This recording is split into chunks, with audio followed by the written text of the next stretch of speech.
Okay. Lovely to see you all here. Here we are, last day of part A, and today is our gerontology day. So, Yes. geriatrics. Yes.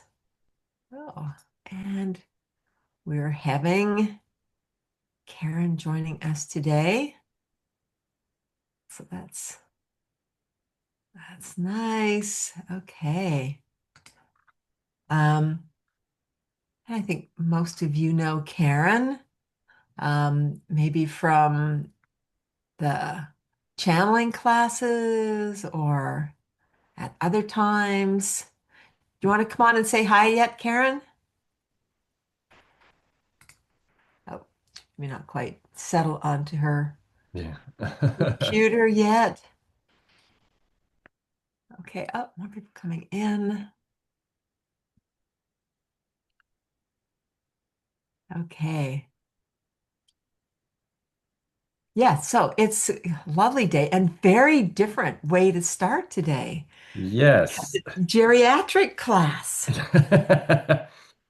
And John's going to teach you in the way that he has taught many, many of these classes. So we're going to start off how you do this. Like, what does it look like to teach a group of seniors? Oh, here's Karen. Can we say hi for a minute, Karen? I'm just going to bring you in. Hi, Karen. Hi. Great to have you here. Hi, I'm really sorry. I'm still battling with the daylight savings time. Or I got my morning voice. Okay. Perfect time for me to be here on this day. Okay. Well, we're glad to have you here. We're glad you're It's nice here. to be here. I Yes, think I know some of you I already. think I think she does. I I think think you do too. Yeah. Yeah. okay. And Okay. you're also in charge of if you see something come up on the screen that says let admit someone, you can do some admitting. Okay.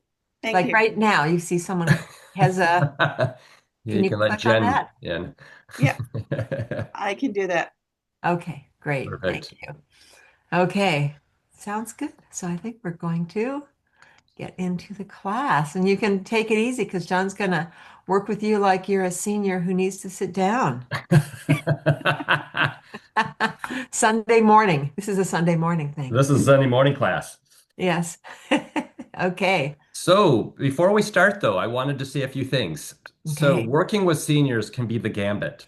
I have classes where I work with seniors that no different than teaching you guys.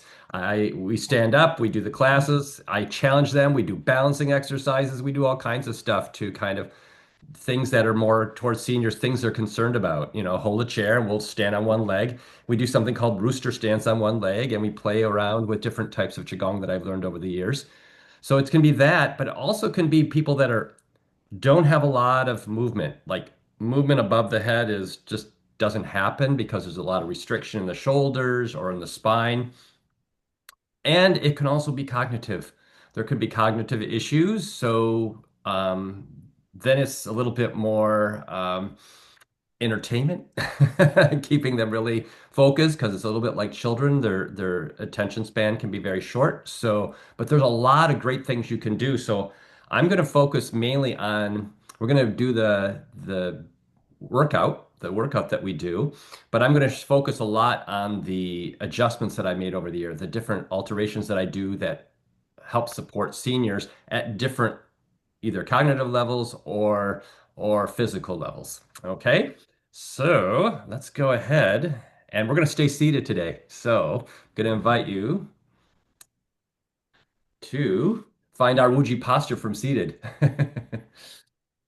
Yes, move your chairs back so you got some space. Yeah, give yourself a little space there. Well, I'm actually put my screen down a little bit more. You can see my feet. All right, some of my nice slippers here. All right, so I always talk to them and say, even if they can't be upright with their spine and have to use the chair, we still want to make sure our feet are connected with the ground. So we take a moment and just feel your feet. Take a moment and get a sense of those roots going into the earth. I always, just like I tell you, I say, imagine you're a tree and you've got roots going down into the earth. Just take some deep breaths. And a lot of them can come in very stressed from different things, maybe a doctor's appointment, maybe a situation in their life.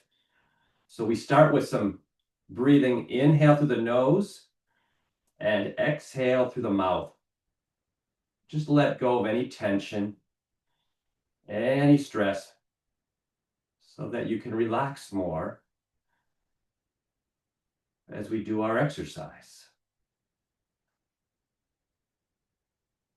Inhale through the nose, exhale through the mouth.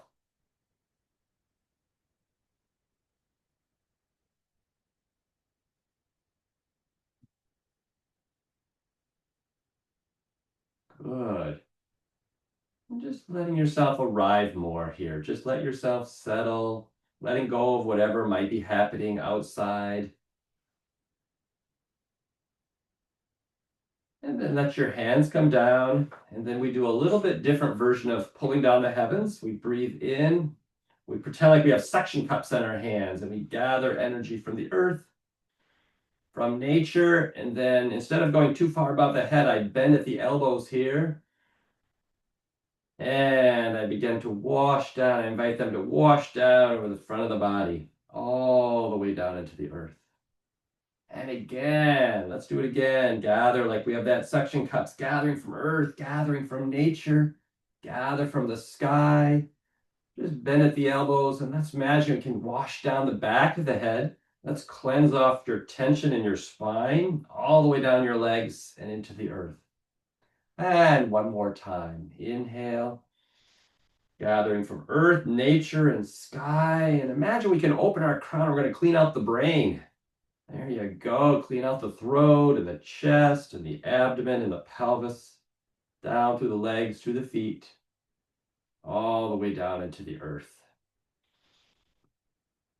And to help loosen up the shoulders, I invite you to place your hands on your knees. Let's take a breath in and lift your shoulders. Exhale, let them drop. Nice big breath in as we lift the shoulders. Exhale, let them drop. Inhale up. Exhale, back down. Let's loosen up those tight shoulders. Good. Inhale. Exhale. Let's do that one more time. Inhale. Exhale. And now let's begin to roll the shoulders.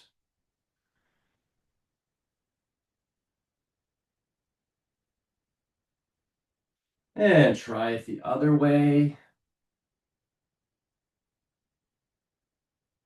Just kind of let all the crunches and the cracks go as you make the circles. All right, very good. Bring one hand on top of the other. And let's begin to spin the hands. And as you spin the hands, see if you can start to flex your wrist. And then start to see how much flexibility you can bring into your fingers. This is really good for arthritis. So let's see if we can get some more movement into the hands, wrists, and fingers. Trying to be as expressive as we can. And then we'll slow that down and then spin it the other way. Spin it the other way. Like you're doing a little magic act here. Just kind of moving your fingers, moving your hands, moving your wrists.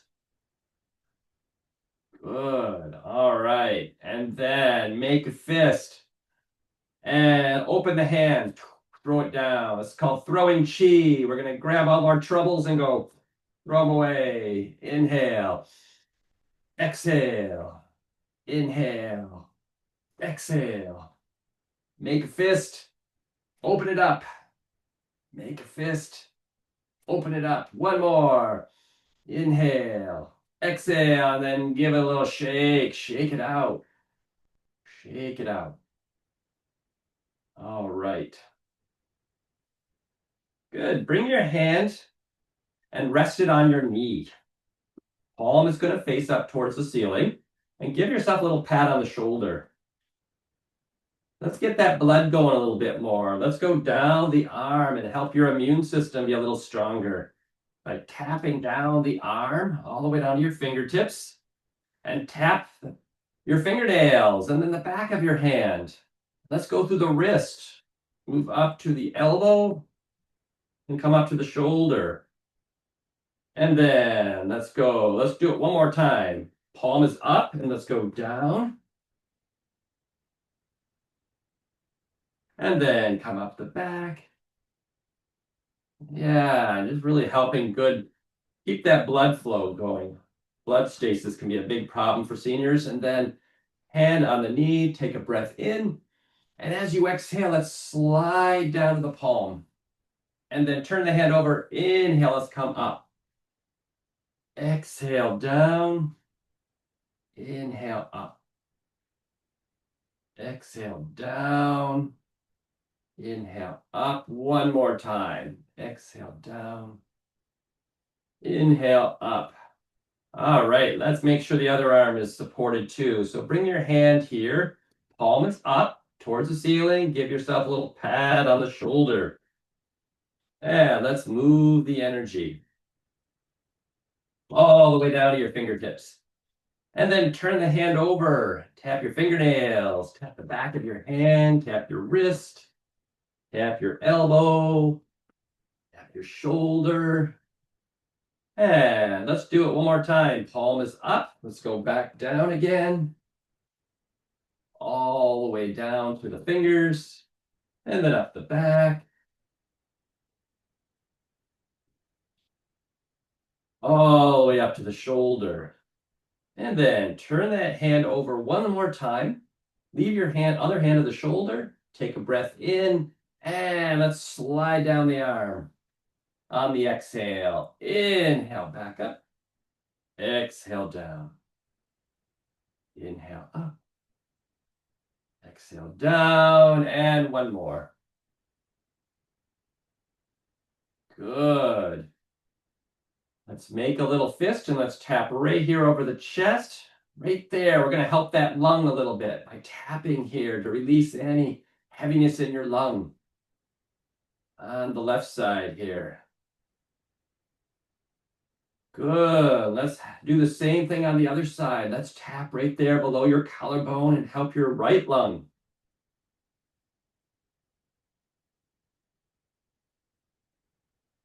Let's make sure that immune system's nice and strong by tapping right on the breastbone, which will help get some more white blood cells into your system.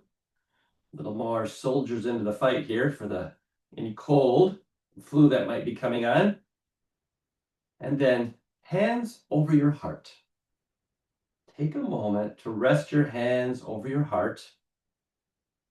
And we're going to make a healing sound. It's HA. It's for the heart. And we're going to make it as a sigh.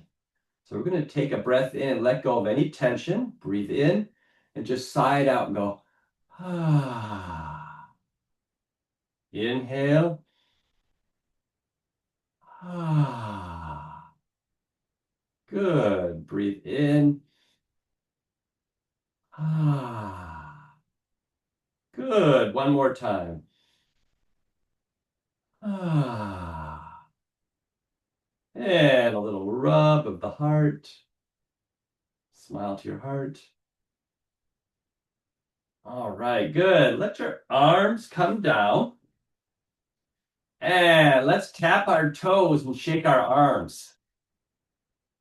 Tap our toes and shake our arms. So this is kind of my trembling horse dropping post combo. So we tap, and then I have them change to the heels. We do a little bit of toe tapping, and then we do heel tapping. Well, I'm going to take those off.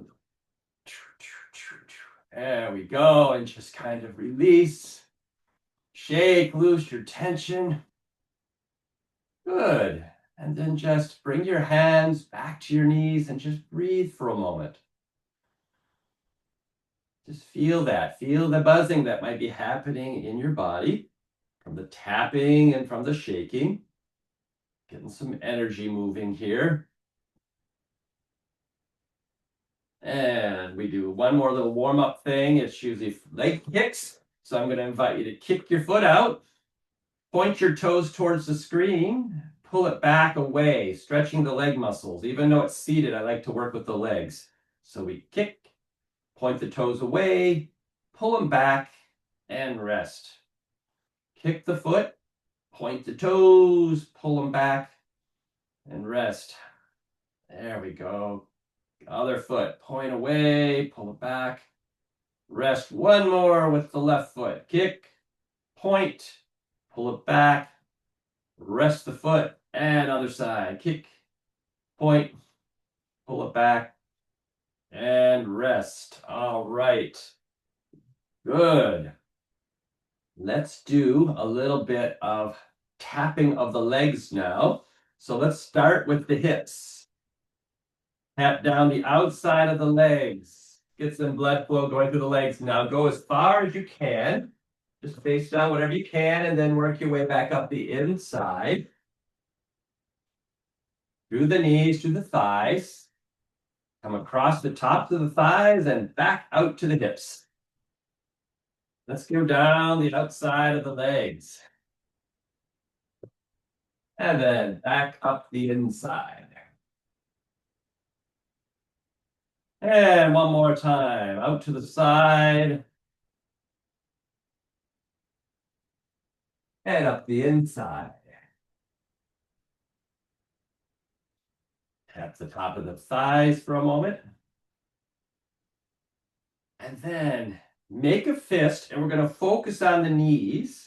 And this is a really good exercise for seniors because tapping around the knees builds kidney chi, and it's considered a great anti-dementia exercise. So tap right above your kneecap. Move it out to the outside of the knee joint.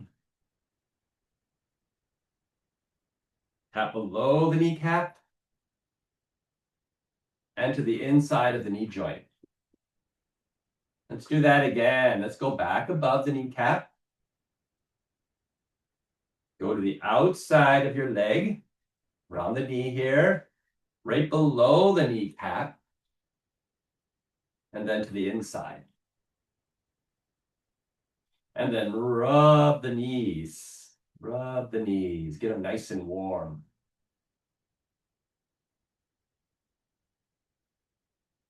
Good.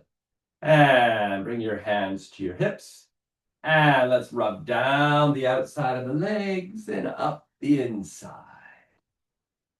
Let's smooth out the energy in your legs. Up the inside, down the outside. Good. One more time. Down the outside, up the inside.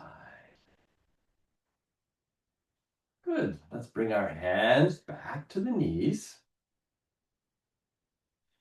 And we're going to do something for digestion called 5 Yang exercise. So let's bring our hands down here. If you can, and depends on their level of cognitive ability, but if they can, I always have them breathe with their nose, so tongue on the upper palate. And we're going to breathe in and bring your hands up to your shoulders. Exhale, let them come back to your hips. Inhale. Exhale. As you breathe in, like you're blowing up a big ball in your belly. And then exhale, let it relax. Inhale. Exhale. So we'll fill up. See if you can expand your belly and then let it relax a little bit. And then expand and let it relax, like you're pulling in some energy here. Inhale. Exhale.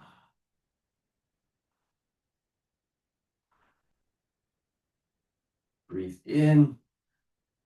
Exhale. And a couple more. Breathe in like you're blowing up a big ball, and then exhale. And I usually break this exercise into two parts. So I always have them, then we say, that ball we are building up, let's hold the ball now. Let's breathe in and squeeze the ball. Exhale, spin it. Breathe in, squeeze that ball that we created. And now let's spin it. Once again, breathe in and squeeze. Breathe out and spin. Let's take that ball and place it back here. And let's breathe.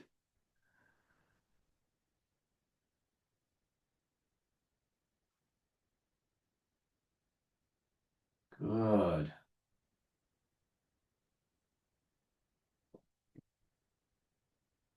And then let's do something to help the lungs now. So let's bring our hands out. Let's inhale, extend our arms. And now let's drop them down and bring them together. Exhale. Let's lift them up, turn them over, and now inhale. Exhale. Inhale. And exhale.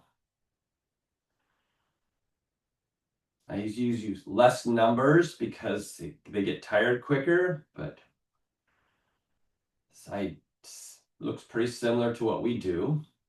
Inhale up. Exhale down, and then bring your hands close to and then drop them back down into your lap. Now, if they're cognitively challenged, I do this.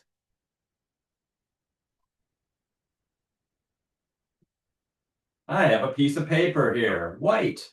I say, let's place our hands right here on our chest. And let's look at this color and let's take a big breath in. And let it go. Let's look at the color, breathe in. And let it go. Super. Inhale. Exhale. Good. Keep looking at the color, breathe in. And out. All right. Good. So now I'm going to invite you to take your left hand and put it on your right knee. Bring your right arm up, and we're going to pretend like we're a giant water wheel. This is going to help our kidneys. So we're going to go down, and we're going to make a circle like a giant water wheel, gathering water, and let it wash across the face. Exhale, gather our imaginary water. Inhale, let's take it in. Exhale. Inhale. Exhale. Inhale. Good. Let's gather the water and wash across the face. And one more time. Exhale. Inhale. Good. And now bring that right hand and rest it on your left knee. Let's bring our left arm up and we'll do the imaginary wheel on the other side. So let's gather like we're scooping up water here, like we're sitting in a beautiful warm lake. Inhale. Let's gather some more. Inhale.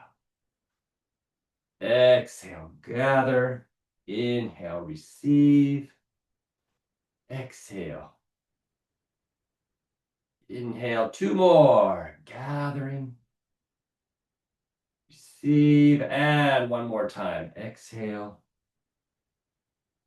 Inhale. Good. And then I bring one hand to the knee. I usually have them tap the knees one more time after that. So we'll do one more little tap. And the combining of the kidney tonification and tapping the knees is really powerful for building kidney chi and supporting memory. Down out to the outside and then down below the knee. And then to the inside. And then we'll rub those knees again. And of course, if they're going to challenge, I do the same thing for this one. I But this one, because they can't usually reach behind them, I say put your hands on your knees. Let's look at this color and breathe. We just breathe in blue color. We just look at this beautiful blue and breathe in. Imagine you're at the lake. Beautiful lake. Just breathe. Good. Right. Great. Good. The liver exercise I break up into two parts because I find it very challenging. Some groups have trouble doing the breath. So we're going to take our left hand and put it out there. Bring your right hand back. We're going to inhale, push your right hand forward. Bring your left hand back, and now exhale, go the other side. Inhale, right side. Exhale, left side. Inhale. Exhale. Inhale. Exhale. Two more. Inhale. Exhale. Inhale. Exhale. Good. And then we rest for a moment. Take a breath. Number two, just to kind of settle. And then we do the second half of that, which is the other side. So now right arm out, left hand back. And now we'll inhale on the left side, exhale on the right side. Inhale, exhale. Inhale, exhale. Nice deep breath. If you can breathe with your nose, that's great.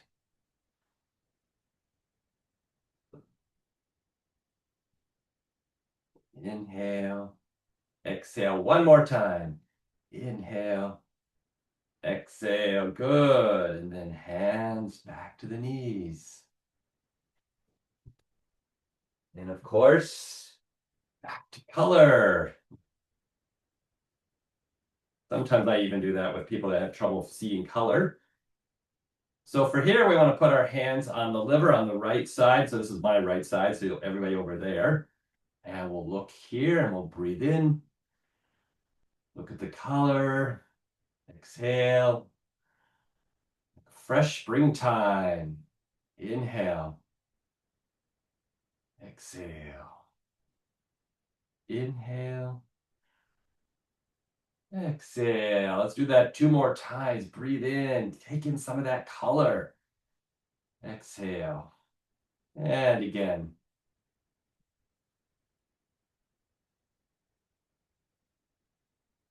Perfect. All right.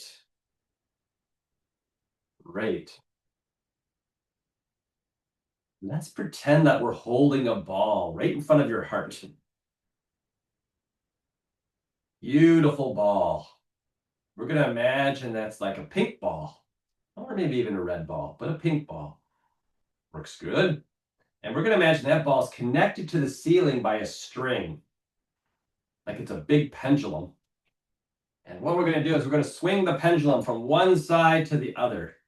So let's start. We're going to go over to the left. Let's breathe in and bring that ball over there. Let's push it against an imaginary wall. Let one hand be at your forehead and one hand be at your heart. And now let's inhale. Let's come back. Hold the pendulum. Exhale. Swing the pendulum over to the right side, like you're holding it against an imaginary wall, and then breathe in. Exhale. Push the pendulum over to the left. Inhale, come back to center. Exhale, push it over to the right. Inhale, back to center. Exhale to the left. Inhale to center. Exhale to the right. Good. One more. Inhale. Exhale. Inhale. Exhale. Good. And let's come back to the center. Let's take that ball and let's place it in our heart. And breathe. Smile to your heart. Let it fill. Support your blood as you breathe. Good. Then I work the same way with color. I use pink because I'm never sure where their energy level is. Hands on the heart. Let's take a breath in. And looking at the color, take a nice breath in. Good. Inhale. Exhale. One more time. Inhale. Exhale. Good. And one more little rub of the heart. Smile to your heart. All right. So here's my adaptation for the spleen exercise. I find this, most people can't do that for any extended period. So let's imagine we have a beach ball in your lap, big beach ball, and bring your hands over to your right side. Let's inhale, go over the beach ball. Exhale, come down to the left side. Inhale. Exhale. Inhale. Exhale. Inhale, up and over the beach ball. Exhale down the other side. Good. Breathe in. Breathe out. Breathe in. Breathe out. One more time. Back and forth. Inhale. Exhale. Inhale. Exhale. Good. All right. If they're a fun group, we take the ball and we throw it at each other. All right. So, color. Back to color. So, we're going to use our lovely yellow. Let's place our hand right here on our abdomen. And let's take a breath in and out. Look at our beautiful yellow color. Breathe in and out like sunshine. Good. One more time. Inhale and out. Lovely. Let's keep our hands here. Take a few more breaths. Nice and easy. Adding all that energy we've supported. Imagine it coming down here like you're filling a big bucket.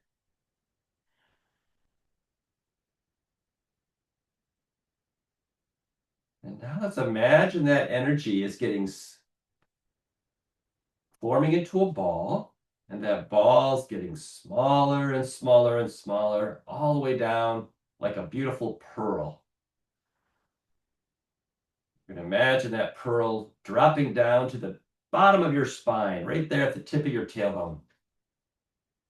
And let's guide that pearl. Let's breathe in, point your fingers towards your body. Let's inhale. Let's guide that pearl up through all those vertebrae to the crown of your head. And now let it go right down the center line. Inhale, up the back, over the head. Exhale down the front. If you can, breathe only with the nose, tongue on the upper palate. And down, exhale down. Inhale up. Exhale down.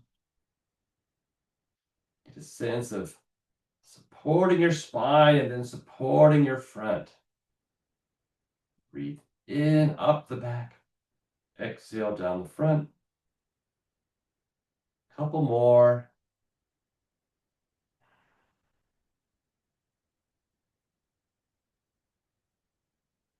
And bring that imaginary pearl, let it come all the way back and let it settle right here in that beautiful area around the navel.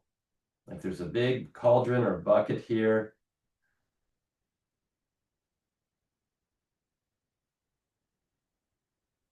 Good. And then hands back to the knees. Pause. Just to breathe.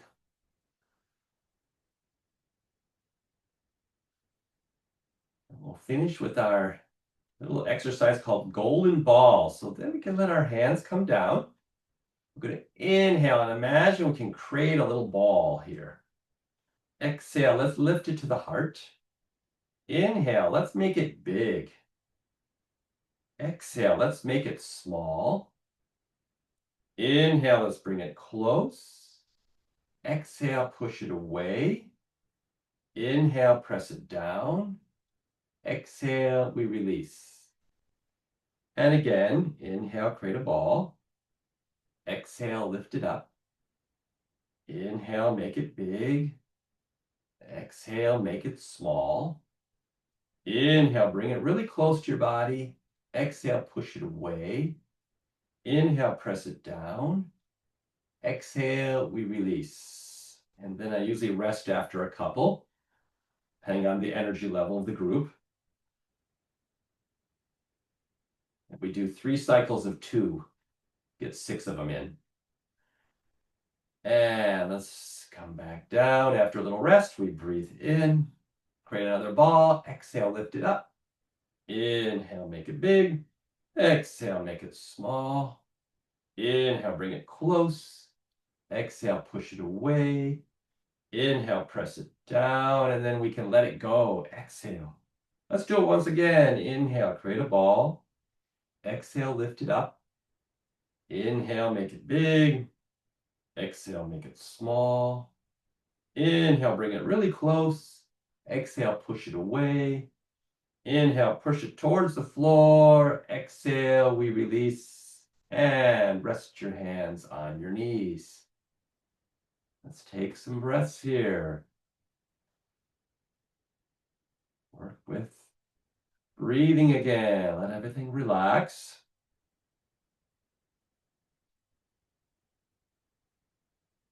And let's do one more round of a couple more. So let's breathe in, create the ball. Exhale, lift it up. Inhale, make it big. Exhale, make it small. Inhale, bring it close. Exhale, push it away. Inhale, press it down. Exhale, we release. Good. One last time. Inhale. Exhale, lift. Inhale, expand. Exhale, we contract. Inhale, bring it close. Exhale, push it away. Inhale, press it down. Exhale, let it go. And then this time, bring your hands to your belly. Take a few deep breaths. Good. And let's rub the belly here. Let's do 9 little rubs in one direction. Keep all of our energy here. And let's do 9 rubs in the other direction. And then rub the hands, create a little bit of heat.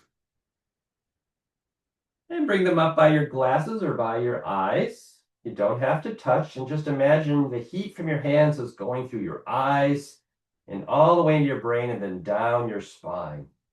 See if you can imagine that you're warming up your brain and warming up your spine. And then give your face a little wash up the center, down over the ears. And we can do a little tap of the head. Gentle little tap here. If you can get down the back of the neck, that's great. If you can't, just focus on the top of the head. And one more tap of the shoulder. Coming down to the palm, up the back. Rest the hand on your knee if you're tired. Come across. Let's do the other side, going all the way down to the palm once again. Up the back. Let's say hello to the heart and lungs. Tap your underarm. Little funny point here to help your lymph. And let's say hello to the digestion. And go up the right side and down the left. I usually do it backwards so they follow along. If I do it backwards, up the right, down the left. Tapping the navel. And then let's tap the legs one more time. Wherever you can reach, and then back up the inside. Have a few moments at the thighs. And then just rest here. A few more deep breaths. Letting everything kind of settle. And then rub your hands. Get them nice and warm. Put them over your heart. And let's just finish with say thank you to yourself. Put a little love and gratitude into your heart for all that you did today to support your health, strength, and vitality, and all you're doing each and every day to support your health, strength, and vitality. Sense of honoring yourself. Good. There you go. Class for seniors. Thanks, everybody.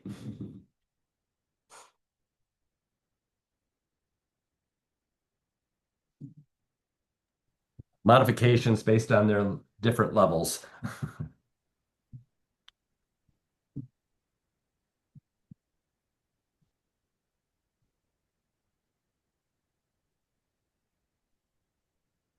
That was so awesome, John. I loved how you brought in the colors this time to show us all your whole bag of tricks. I gave the whole bag of tricks today. You Yeah. did. That's stuff I've learned over time that Mhm.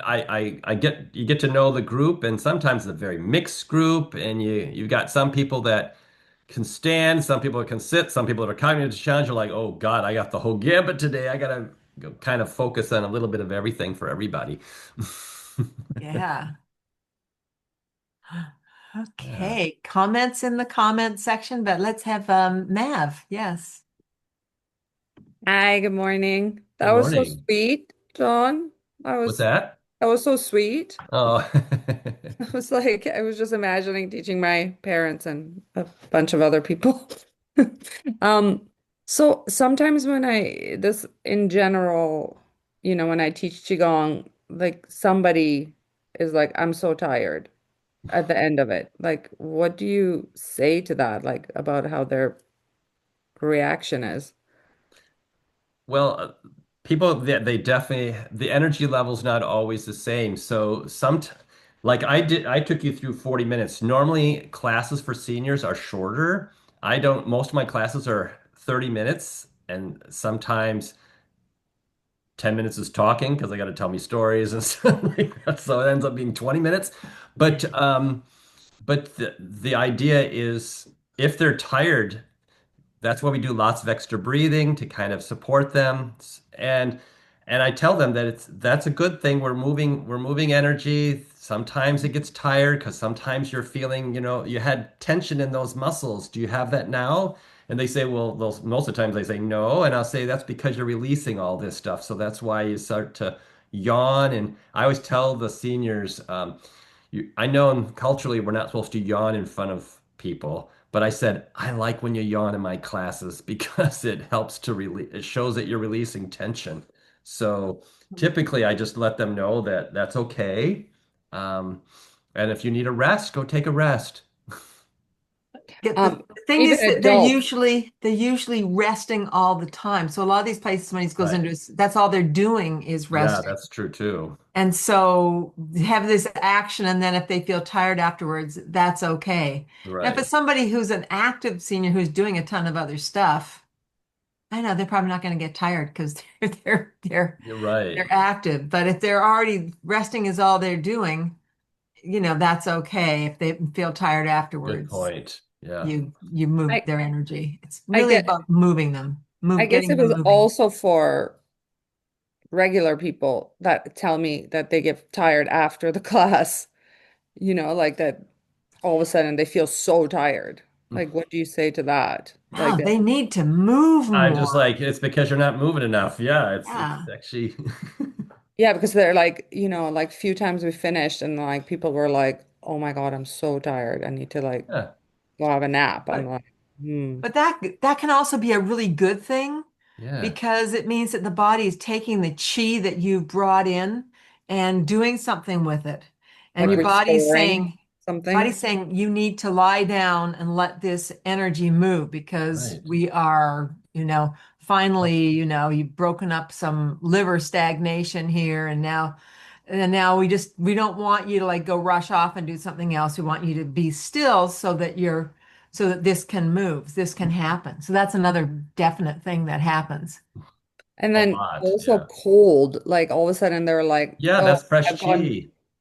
Yeah. okay. That's Yeah. fresh I'm like, chi I got coming really in. cold. I'm like, Yep. huh. Yeah, Yeah, like meanwhile, I'm like so hot or something. And I'm like, No, just tell okay. them that's really good. That's fresh chi, that you've got rid of some stagnant old chi and now the fresh comes in and it's cold when it comes in. mhm. Okay. Okay. That'll Yeah. help for when some of those things come up. Thank you. That was so Yeah, yeah, yeah. And, nice. and I that's really the want to. thing. Those are good things because this particular demographic can be very cemetery. So any That's true, movement but is going to be good. I think yeah, that'll be a good answer for all of the ones that are also active because that's been happening Yeah. in those groups. I haven't taught seniors yet. Mm. Right. So maybe I have to start with my parents. Thank you. I just glad to hear you're teaching some groups. That's Yeah, awesome. I that's love that great. you're doing that. Yeah, I want to Yeah. do more this like like I want to kind of do a liver series for spring because liver Hmm. is so important. And I was just thinking like yeah, like to kind of do little, when we switch of the seasons and like do like Hmm. intensives, where we do and then we do, Yes. I Yes, don't I've know. done that. It's great. It goes over well. I would have totally Yeah. agree with you. Do that. Yeah, and then we could just kind of dive into the components that belong to that and I don't know. There's Yes. lots you can do Seems that. You can, Lots of great oh things to my do. God, you could take a whole weekend workshop on each yeah, season. yeah, we've been so and also yeah, we have so many great meditations. I don't know, just putting Yeah, together something exactly. really nice. Everybody's been asking, I've been definitely teaching here and there, but not like consistently. But I Yeah. need to like, I just kind of need to sort out my other job, my other whole life, so I can do more of this and less of that somehow. I don't know. Yes. Well, weekends are good for, Yeah. our Saturday morning class or things like that Mhm. Yeah. are great for people. Hmm. Yes. Yeah, Okay. Thank you so much. you're welcome. Hey. Yes. That's great. Yes, Janet. Good morning. Good That was morning. so awesome, John. Thank you so much. You're welcome. I was thinking of some patients that I have that have very restricted range of motion, like with neurological conditions. Hmm. When you're working with people that are that restricted, do you just get them to focus on their breathing, or do you get them to imagine that they're doing the motions, or Oh, You work with John has a whatever they can story. do. John has a great, beautiful I have a story great about. story here. I'll tell you, I have an example of that. I worked at a nursing home and I had a gentleman who was bedridden mm, and he couldn't do anything, but his brain was completely there. He was an amazing human being. Um, he could do the breathing. So I would do the Qigong in front of him and I'd say, imagine you're doing it with me. And I would do it and I'd say, now we're going to breathe in. And now we're going to breathe out. So I would constantly talk about the breath because that's the only thing he could do. mm, I mean, we did a few things, played around with the facial expressions, but that's about all we could do. But I did a, 10, 15, 20 minutes sometimes of Qigong in front of him. And he just kept just doing the breathing and stuff and was very interested. I kept coming back and doing it for quite a few months, about 2 months, I think. And then um, all of a sudden, if I remember correctly, it was about 2 months. He came in one day, goes, look, and he started to sit up a little bit. oh, He was bedridden. This poor guy was bedridden, and he was able to lift his head a little bit off there, and he was just flipping excited. He was so oh, excited that's amazing. because he had nothing there. He was old guy, and unfortunately, he passed away shortly after that. But it was, yeah, that's probably about 10 years ago, and I still get a little bit teary-eyed when I think about him because it was so beautiful. Um, Yeah. so the power. this stuff is so powerful. Just, work with whatever they can do. Start with breathing. Start with breathing. If they can do a little bit of stimulation or tapping, maybe they can push an acupuncture point, whatever it might be. Maybe they can just do head turns and do that with breath. Or you get really creative. I've learned that Qigong is whatever you make it. Mhm. It's Yeah. whatever you make it. Yeah. I had someone who had a certain kind of Parkinson's that attacks the cerebellum. Oh, wow. And so it left him, completely unable to move. He could move his eyes a little bit. And so he had people who kind of could read, he could do things with his eyes because mentally he was there. And I would come in and do meditations with him, and he loved that. And he would request me, to come back and work with him. He had some, poor guy, he had this beautiful, huge ranch here. And there he was, like stuck in this bed. And anyway, and that was like a big drive for me to get out there and see him. But he loved that I would come. He loved to have me come and do this with him. So different Yeah. meditations. And then I would get, people who could read, could understand because he couldn't speak or anything like that, would give me feedback. So, and Yeah. then he passed away too. But anyway, yeah, you can do things at all different levels. Yeah. Pretty amazing. Yeah. It's interesting when we're doing that, that was five too. Like I couldn't reach my knees just 'cause I have shorter arms. I was like, oh, I'm just gonna imagine my spiritual hands touching the knees when I'm doing that. And then it was wild because it was like I felt so much lightness in my low back. And so I was like, oh my gosh, the power of imagination. And then I wanted to say that with vagus nerve resetting in massage, when people sigh or they yawn, that's a sign of the vagus nerve activating. So it's a good sign. Yeah.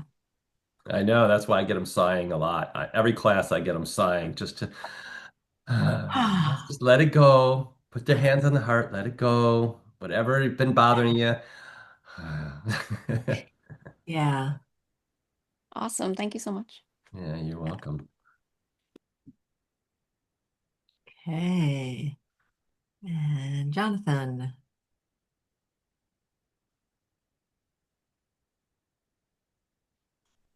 Yeah, I just want to say thanks for all the adaptations there. I've been working with seniors, and I was curious about the spleen because that shoulder mobility is an interesting one. It's huge. Almost most people, it's really hard. Their shoulders are shot. Yeah, Wow. and the other thing I really enjoy is they do really enjoy stories. So I always like the old man searching for Yeah, a reflection they and just love the like stories. that one seems to be a real hit. And yeah, to anyone if like it's they love like the senior centers love people coming in to be able to do things. So now they're like, now I have to keep teaching this because they're always like, are you coming back? Like the group's wanting you and whatnot. So I'm like, okay, I guess I'm in. And they're just you Aw. can really see the returning to that inner child with some people. That's really, really cool. Oh yeah, exactly. Lovely Yeah. there. But I'm noticing, or the last couple of weeks, they've been in quarantine with the kind of the flu going around. Hmm. Do the lung stuff, the movements we have. But do you do anything in addition, um, in the winter or anything for them, or do you find anything For that? lungs, we do. This is a group that's super freaked out about getting a cold or flu, Yeah. and COVID just sent them all because they know they don't want to go into isolation again. So they freak out about it. So I do. That's why I usually have them tapping their breastbone Mhm. because when you tap the flat bones in the body, it increases the white blood cell count. So Ah, you okay. can tap Yeah, here, and then that's I almost always the do one that's the thymus gland thymus gland too. Yeah. for T cells. Yes. Yeah. And then we also, but by the time they're 90, their thymus gland, not much there, but and then t tapping the lung one points, and then I usually do liver, large intestine four. I stimulate them together because they find that easier to do. And then I usually bring their hand against here, and we'll tap the elbow, which is their large intestine 11, which is a big acupuncture point for cold and flu that we learned in seminar 4. And just Yeah. so I just get them tapping different particular points because it's easy stuff to do. And then there's other exercises that I've used. I just kind of breathe in, breathe out. We mimic the breath coming up and down and we play with it. That's called Buddha's holding up the earth. So there's different exercises you can learn and play with too. The other question I have, and I had reached out to a facility thinking it was a senior center, but it's a place for the mentally unwell. Um, Oh, and Oh, they've invited me to interesting. come in, but I'd be dealing a lot with people who potentially have schizophrenia, like things oh, like that. And I'm just curious on your guys' opinion with Qigong in those Ah, spaces or whatnot. I've just noticed wow. like in the process of getting a police background check, things kind of got held up. So I feel like there's a maybe seeking some advice from you guys on what would your wow. opinions be going into That's those. intense. Yeah, that's really interesting. Yeah. Wow.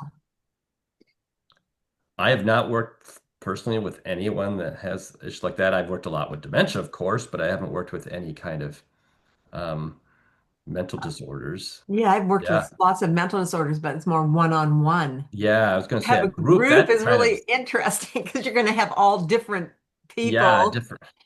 Yeah, in. that's why I was like, oh, that's intense. I think you would maybe want it to be more physical. Okay. Yeah. Really focus on the physical I don't know. That'd be very, very challenging. I My mean, thing really, that my main don't do it, concern but I is, want to know.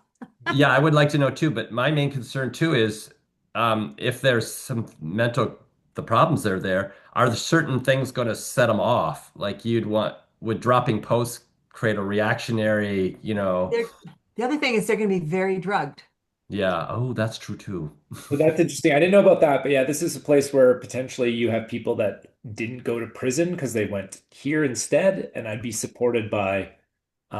other facility, like people, like I'd have people there for protection. Right. I would do the workout. I would go through that whole workout. Yeah. I think that would be good for them. So it's more, yeah, you're going to get more psychopathic and all that kind of stuff, as opposed to people who are highly schizophrenic or something. So I think if you're in like in a mental institution, you get more of the schizophrenia. So then it would be, problematic to be suggesting maybe colors and, Right. things like that.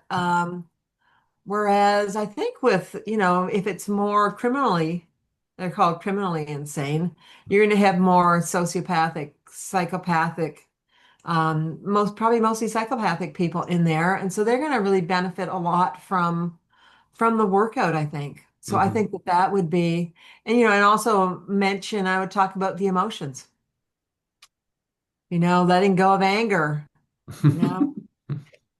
And the other part I feel is like, yeah, just Yeah. we agree with the idea of like this is like there's potential like the shed has been like very much way out of the body Oh, in yeah. Oh this yeah. like Yeah. then Yeah. thinking like a lot of like inviting the Yeah. back in this place. And then I mean I feel yeah, the movement side and not really necessarily going into any kind of meditation, big meditation pieces, I think I is I think the 1 through 4 part would be fine. Have them go into their body. It sort of supports that idea. Like start with that, maybe just or end with that because you've done all this work, but somehow a little bit, like a short 1 through 4 to have them see if you can get them to mentally come into their body. Because you know that all of them, you don't become a sociopath or a psychopath if you haven't been traumatized heavily. Right. So we know that they have, there's trauma in their background. Mm. well, thank you guys. Yeah, well, Wow. good for you. Yeah, let it keep us Love informed. it. Yeah, that's amazing. That's awesome. Karen. Hi. Hi. Okay. Working with someone who has a senior with a stroke and so limited of one side and limited. I have worked with these people, and I have found working with their healthy side first and get them to do the movements. I do it with them, and then I get them to do it on their own, and then I Yes. do it manually on the other side, and Mm. then I see them imagining it working with their others, their healthy side, and it's amazing how That's the same great. way you described what the man in the bed who visualization of it Right. is Mhm.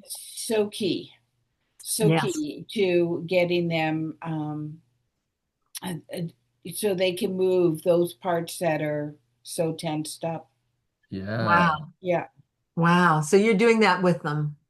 Yeah. Yes. Yeah. And it's so That's great. successful. Awesome. So That's awesome. successful. See, this is the example. There's so many different ways we can do this. Yes. Yes. So, Yes. so you have them in a chair, probably sitting or Yes. standing. They're sitting on the chair. Okay. And so then you go through and you do it with just the one side, Do it with the healthy side. healthy side, but have them visualize that it's happening with the other side too. Not right away. Not okay. Okay. So this is really good. So this is the step. So you just do that first. Yeah. The first step is to Okay. work with the healthy side because Yeah. it is training, but subconsciously Hmm. they are then taking that knowledge because once you go over to the stroke side and the non-movement side, it says, oh well, I was just doing it. So it's sort of like mirror image. You have to be very, very grounded yourself while you do this. Right. Don't go into their body at all. Stay very, very grounded because you don't want to get drawn into that energy of Right. tension. Yeah. Yeah. Hmm. Yeah. So, yeah, very, very much works. Very, Okay. So you do I want to go back to this. You do the one side. And yes, then the next thing you do is that you have them you work this side for them with the other side. yes, without Okay, that's me very cool. saying No, just one anything side to at a them. time, Wendy, Yes, but at no, but first. are they doing the other side while you're working this side? No. No. Okay, just one side at a time. Yeah. Okay. That's not until like the third or fourth step. Okay. Ah, okay. So she's And it building. I may got her not sense. be Yeah. on the you until you see a twitching movement or you see them, you know that they are starting to move it. Right.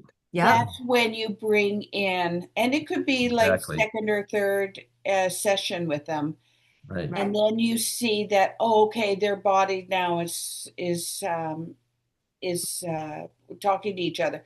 So yeah, either sitting up or laying down. I do it on the bed, on the massage table. Right. You want their spine to be straight as possible. Hmm. Right. So you may end up having, if they're leaning, which a Yeah. lot of them do, Yeah. you then help them straighten up. Hmm. Right. Yeah. And so are you doing a stroke treatment at the same time or yeah, Yes. Yes. okay. So you're doing That's that too. Yes. yes. Then I'll be doing the stroke treatment. This Yeah. is something Nice. that I learned, Yes. and it really works. Yeah, Yes. that's awesome. I love it. And so one other thing I found that too, like if you're working for the other person who's working, potentially working with people with mental health issues Hmm. and movement, is ground them first. So you know what? That's tapping. That's dropping post. You know, and they have to have a lot of movement, a lot of space between them from the other person.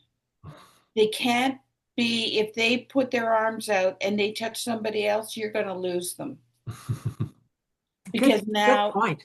Yeah, that's a great yeah, point. you've lost they've lost their trust and faith that they can be in their body and move around, because Right. as soon as they touch somebody else, they can't deal with that energy Hmm. Right. because they do take on other people's energy an awful lot Mm. because their Right. way of coping is to be what would looks like as antisocial, narcissistic. Yeah. Mm. That's their coping mechanism. So Mm. you don't want to trigger their coping mechanism at all. Mm. Yeah. Good one. Great. So good. I really enjoyed those exercises. Yeah. Yeah, thanks. I Yeah. And love your it is good, suggestions. for another group of people, it's really good for is and someone who is sitting and working on the computer all the time. Yeah. Take a moment, especially with the legs, Right. take a couple moments every 10 minutes or every half hour or something and do a little bit of movement. Right. Yeah. I actually done that with some able-bodied people. I said, we're going to do some of this. We're going to do a little chair Qigong here for a moment. And Excellent. Right. I played her with that. So I love that. Yep. Yeah. Cool. Thanks, Karen. Lovely Yeah. Thank you so suggestions. much. Yes. Karen is a, professional medical Qigong therapist. So Yes. that's what she And a does. former classmate. Yay. Yes. Yes. Okay, Celine.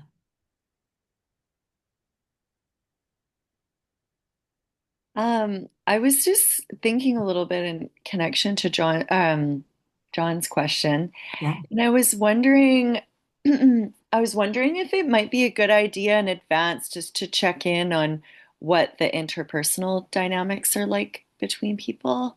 Like maybe just ask the people in the center what's going on so that, you make sure that you can like manage the group properly and like, keep yourself safe and all that kind of stuff. Mhm. And the other thing I was also thinking of was um, often people who are not often, but um, sometimes people have like significant cognitive impairments. Like they might have fetal alcohol syndrome, which Mm, could be like, undiagnosed or diagnosed, which could be affecting, which could be showing up in many different ways, like as mental health challenges. So just being cognizant of cognitive impairments, yeah. I think would be really important. Yep. Yeah. It's all these people who have, are sort of in the system because of, traumas that they Oh, have yeah. Yeah, had. I just finished a child and youth course, and our instructor who's worked like with, you know, um, very deeply with like very traumatized people said that Mm. our incarceration system is filled with people who have undiagnosed fetal alcohol syndrome, which means Yeah. that large parts of their brain are did not develop. So Mm. like one part of the brain is not talking to the other part of the brain. And so it makes for, people think that they should understand, but they really can't. And so, but that's like not widely diagnosed or understood. So yeah, I imagine just being like really just compassionate and understanding that maybe people's brains just can't and then just finding accommodations like accordingly. Yes. Do what we can to give them a better life. Exactly. Exactly. Yeah. Okay, and we have a message in the chat from Stephanie regarding John's comment, which is Jonathan. I can't remember the name of the meditation. Oh, it was the practitioner. Um, the possible to do the one with loving all the different parts of the self, not to bring the consciousness in the body parts and roots for connection and love. Yeah, that's another good one. It's called Transforming the accepting self, isn't yes, it? Transforming Accepting Self. Yeah, Mm. that's the name of that one. Yes, good points. Okay, well, Mhm. I'm gonna get into subject. Oh, and if there are any comments also, because we had such those big sessions at the Oh, big end of the sessions day, yesterday too. and people had very, strong wonderful experiences. Anyone want to say anything about that? How you're feeling today after receiving that, the treatment of, and I loved how some of them, sort of went in different directions, unexpected directions, but yeah, a little feedback for those who, who weren't there, especially who couldn't be here. So Janet, yes. I just wanted to share. It was so healing. My gosh, like the container that was created. So Pamela led it so beautifully, and I felt so safe and so seen. And then Melanie being there, she just added this whole different element of like um maternal kind of healing energy. And it was just so incredibly beautiful. I felt so much self-acceptance. It was very powerful. Thank you very much. Okay, well, thank you for sharing that. Yes. Mhm. Who else wouldn't mind sharing a little bit about how that felt or feels to have gone through that one? Melanie, yeah. So I'll share. I actually didn't do anything after lie down. I had supper, dinner. I actually cooked dinner before class in the morning and had it prepared. And I did yeah, my daily practice. So it was so weird because after we finished class, I laid down. My husband was just doing his thing, and um, I stayed pretty much in bed the whole day and all night. And but during Janet's um, session, uh, something else opened up for me too. And I think because I went back and watched the video, and I think what happened during the session was when you said someone wants to come in. My grandfather actually came in during Janet's session, Mm. and my it was as if when um, Lee left and went there, I could still feel him. But he was not all the way. And my grandfather just kind of came down, and it was like he was with the stars again, or he was with our soul family. And I could see him, and he was just up there shining bright. It was amazing. Nice. Like it just felt like it was complete then. Yeah. Yeah, Yeah. Beautiful. yeah. Well, thank you for sharing that. You Welcome. look very peaceful. Yeah, I was just gonna say. Are you at Thank your you. cabin right now? Is this his home? This is This beautiful. is Kevin.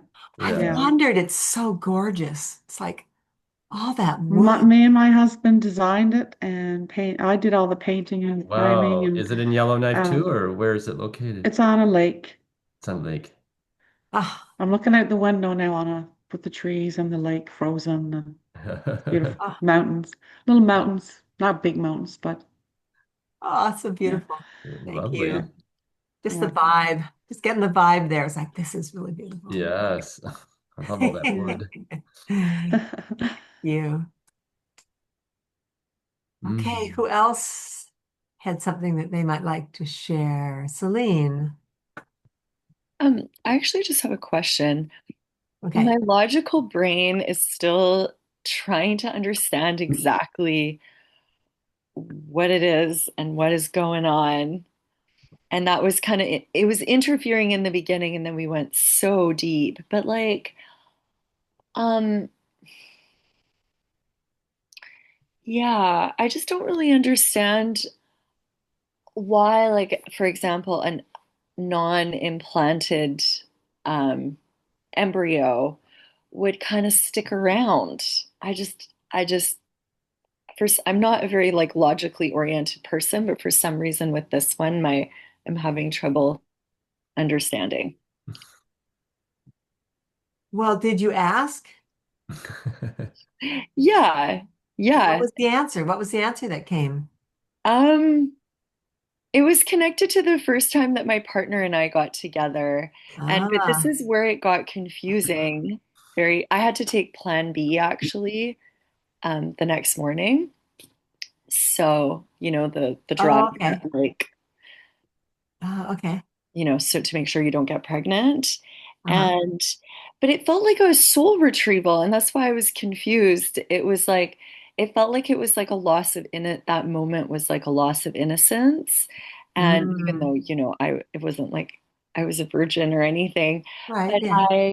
I um but I was just confused exactly what was going on because it felt like I was retrieving something that I had lost in that moment, which was like a loss of innocence. But Yes. I didn't understand how that was like connected to that um, non-implanted embryo, if you know what I mean. I don't know if I'm explaining Right. my thinking Right. properly. It felt just So, connected to me and my loss of innocence. okay. So these things happened at the same time. This happened, the energies of that moment, of that time were together. Like those things were not separate, that the embryo and the loss of innocence were not separate situations, were not separate moments, were not separate energies. So Right. they were tied together. Oh, okay. Thank Yes, so there's a you. bigger impact with that. Just as in sometimes if there was a feeling of like someone, the big example would be rape, that conception and a rape going, I mean, those things go together. There's this huge energy Mhm. Right. that happens then. So you found the energy that was keeping it locked there. I see. So hypothetically, potentially something would not like an embryo would not necessarily, or the phantom of that embryo wouldn't necessarily stick if there wasn't kind of a reason for Well, it. but you also have to remember that the universe isn't random. Yeah. So it's not like every other time it doesn't happen. It's like these things happen. There's a karma, there's something that's coming together in that moment. Right. Yeah.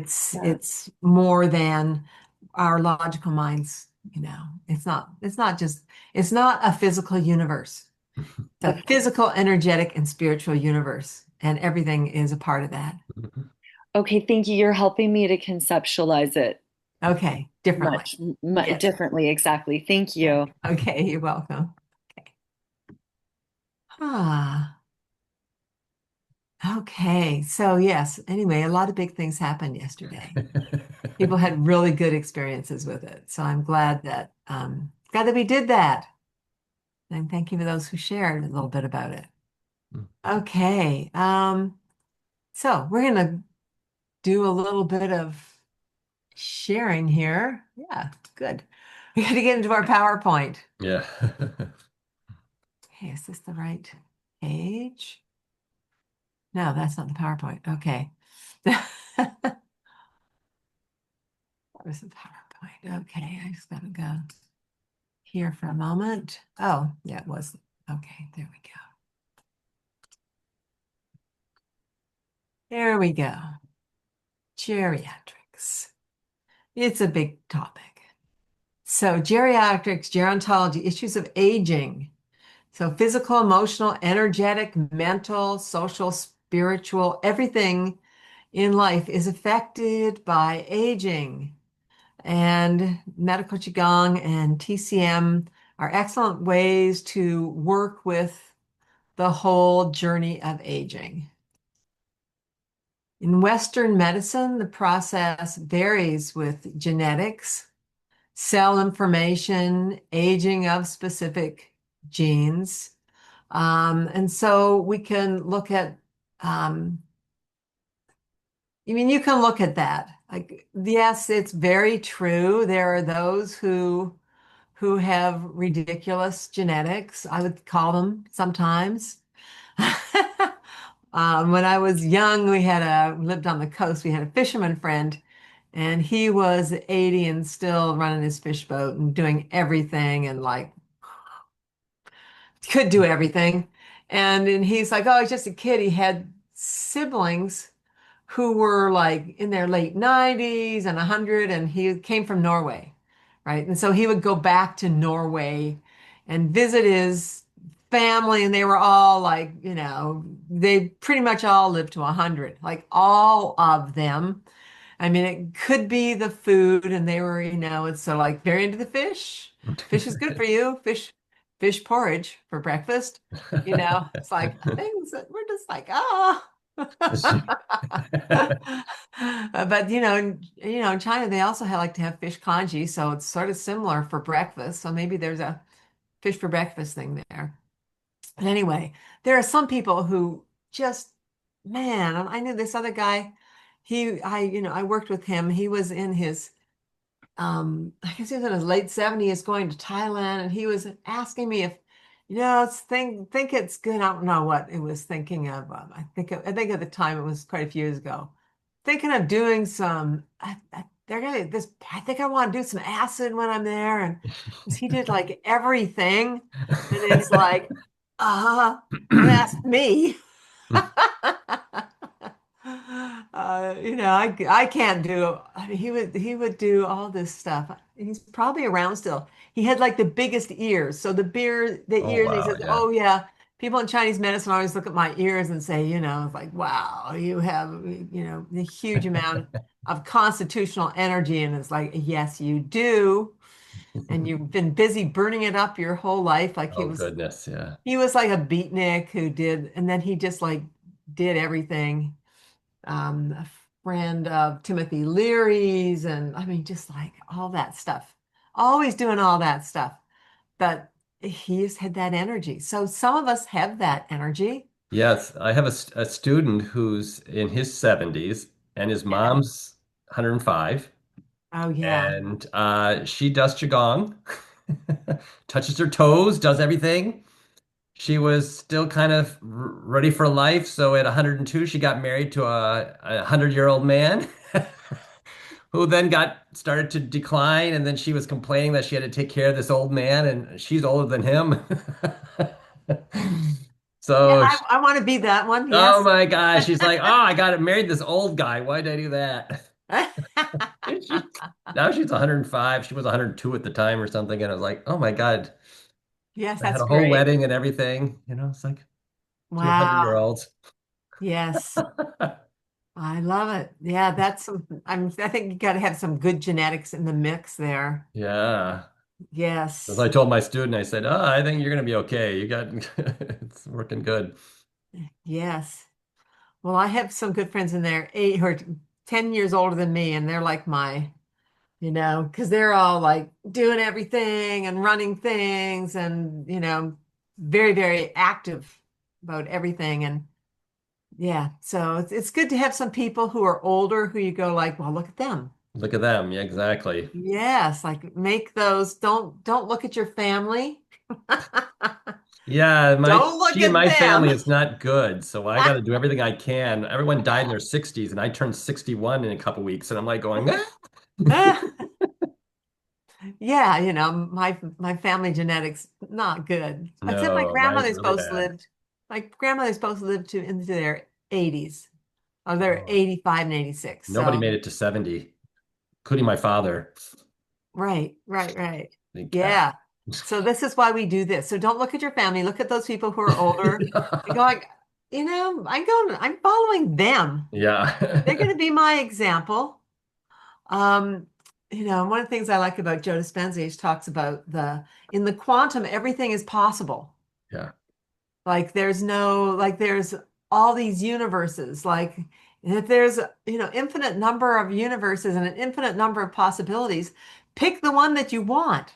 Yeah. Choose that one. Don't choose this other one because you think you have to. And Right. I'll tell you, all of your ancestors would be cheering you on. Yes, they will. I They're like, agree. yeah, don't pick this one. We did, and we don't like it. Yeah, no reason to pick this one unless you like this idea. Yeah. So, yeah, so No, I'm not ready to go yet. Yeah, no, just this, yeah, John, no, No, I know. I'm I getting really need close to you. when my pet dad passed, and I'm like I, going, I gotta keep going and keep doing yeah, my I need you Qigong. for another at least 10 years or 20. Come on. Well, then I will set a record. That's right. Yes, set That's a my record goal. I in your want to set the record. definitely set the record for your family. Yeah, because these thoughts are really intrusive that people have. And that somehow that there's some benefit to those, to your ancestors, if you follow that path. And no, there isn't.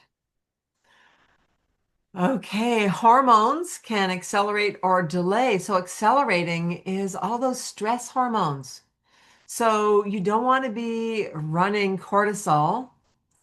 So cortisol is not a great, but the other ones you want to have your progesterone, your testosterone, and your estrogen. And so those are more the life-giving hormones. You want to keep those ones going and you want to let go of the stress because that is a huge killer. So always look at your life and what kind of stress do you have? How can you be more relaxed?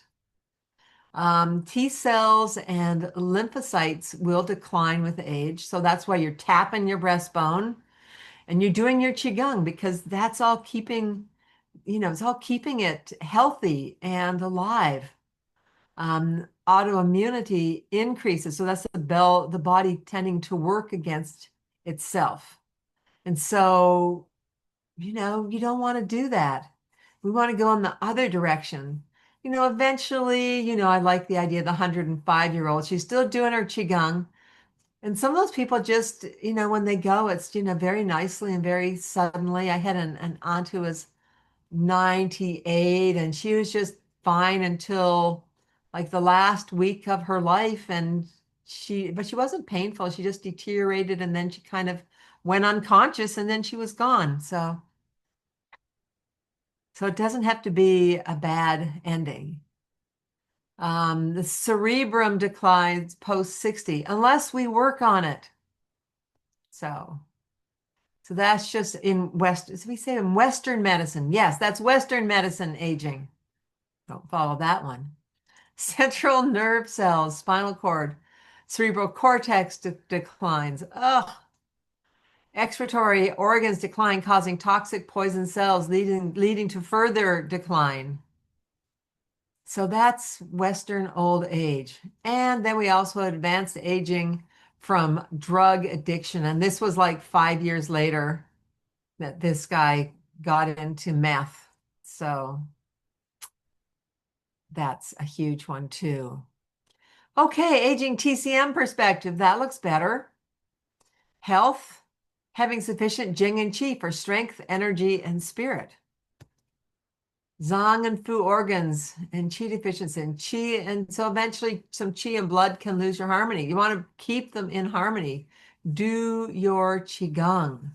And that's the liver. We want to keep our livers happy and young, doing our guo sound and our Qi self massage for our liver, bringing that in whatever it needs. Organs and channels become obstructed with phlegm, qi, or blood.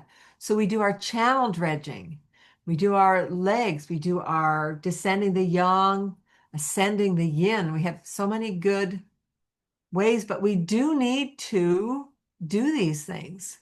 And so, for a while in China, before they cracked down, before the whole Falun Gong thing happened, people were doing Qigong everywhere, and especially older people because they were maybe not working in the same way that they were out there on the streets and they did Qigong every day and loved it. And it was so beneficial.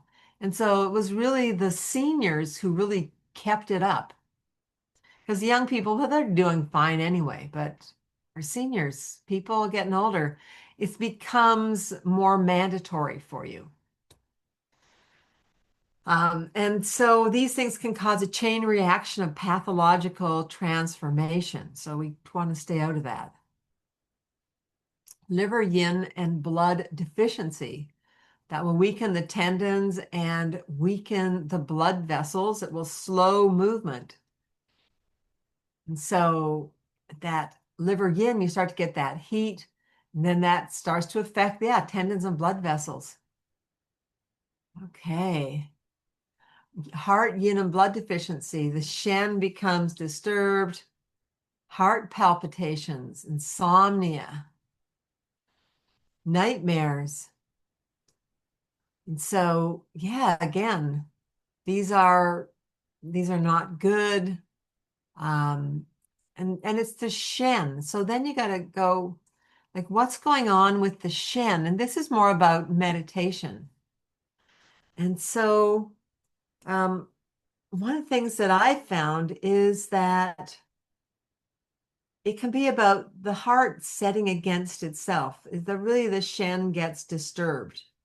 And so it's like looking in the mirror and saying, oh, look how old I am. Shen is disturbed. I'm upset about X. When you're older, it becomes more important to stay peaceful. That being at peace, needing to find peace within you, being at peace with yourself. And, that can even go back to that meditation, transformational self-acceptance. It's a time to really need to be at peace with yourself, to love yourself, to not be upset about things and, hold on to those things. So the heart really needs that. Spleen Qi or spleen yang deficiency. So that's hurting your digestive system, but everything else too. Fatigue, loss of appetite, stomach gets unhappy. Muscle tone gets lost, limb weakness. Become bruised easily because the blood is not staying inside of the blood vessels. Diarrhea, the body's not able to hold the not able to hold the poo long enough. It's not the right word. It's not the digestive system and the colon not working properly. That's a better way to say that. But fatigue and then phlegm and then persistent coughs. That loss of the muscle tone. All of those things are very affected by a spleen Qi. And so then we go back to, a good diet. Your spleen likes to like that, but no worry. And so then we got to have the emotional factors starting to come in. Lung Qi deficiency, respiratory problems, sweating, or like too much sweating, or dry skin, hair, etc. So that's the skin stuff, the lung Qi deficiency, but also getting those persistent coughs happening. Kidney Qi deficiency. Well, now we're starting to have memory loss and hearing loss, lower back pain, hair loss, teeth, more problems with the teeth, incontinence, etc. So these are all problems of when the kidney Qi becomes deficient and the person is, really with the memory, with the kidney memory, that's your short-term memory. And so the short-term memory starts to suffer. And the person then will start to live in their long-term memory more. And so we go from the short-term memory to the long-term memory. And with the spleen deficiency, that's the thinking mind. And so that's like the RAM of the computer and the ability to compute what's going on. And when that slows down too. And so we have all of these mental issues that happen. And so that's that kidney Qi, and that gets worn out by constant fear, worry and fear, and staying in that worry and fear, and the whole mental state will drain the kidneys. So being really in touch with what's going on within you, your inner dialogue, and building up. You need to build up that kidney Qi, or just do your Qigong so your kidneys don't deteriorate. You don't want to get don't want to go off into memory issues. Blood stasis and with chi deficiency. So root cause of organ degeneration. So I love this guy has a port somehow, or maybe that's a Looks like heart. a pacemaker. It could be a pacemaker in the chest. Yeah. Yes. Yes, on the left side must be a pacemaker. Yeah. Yeah. But he's staying in shape. So that's his focus. Um, so blood stasis. So you got to keep moving. Aging affects the entire body. And disease can attacks individual organs. So it's different. And so normally for humans and the major part of life until you get towards the end of part of the life, that segment, the disease, you're more concerned about the individual organs, like what's happening. We can root cause back here to the liver. Whereas with aging, it's the entire body. So everything, eventually is losing some of its grip. And emotional stagnation. This can be the root cause of blood stasis. Unhealthy emotions build up through the entire lifetime. Most people have never dealt with their emotions. Most people never take a look. They don't know. And then it can just become overwhelming with suppression and denial until it cannot be suppressed and denied any longer. And and then the person can, then you start to have very serious illnesses. They're all chronic kind of illnesses. Or, that suppression can just, you've just been suppressing, and then you just won't want to remember anymore. So this can go into Alzheimer's. Alzheimer's is often like, no, I can't go back. I've got so much emotional burden here that I'm kind of out of here because I have no way, I don't know how to deal with it. Sometimes it will build up and then you have your cancers and you can look at the different, repression of anger or repression of grief. Whatever that is that's overwhelmingly being suppressed and become stagnant.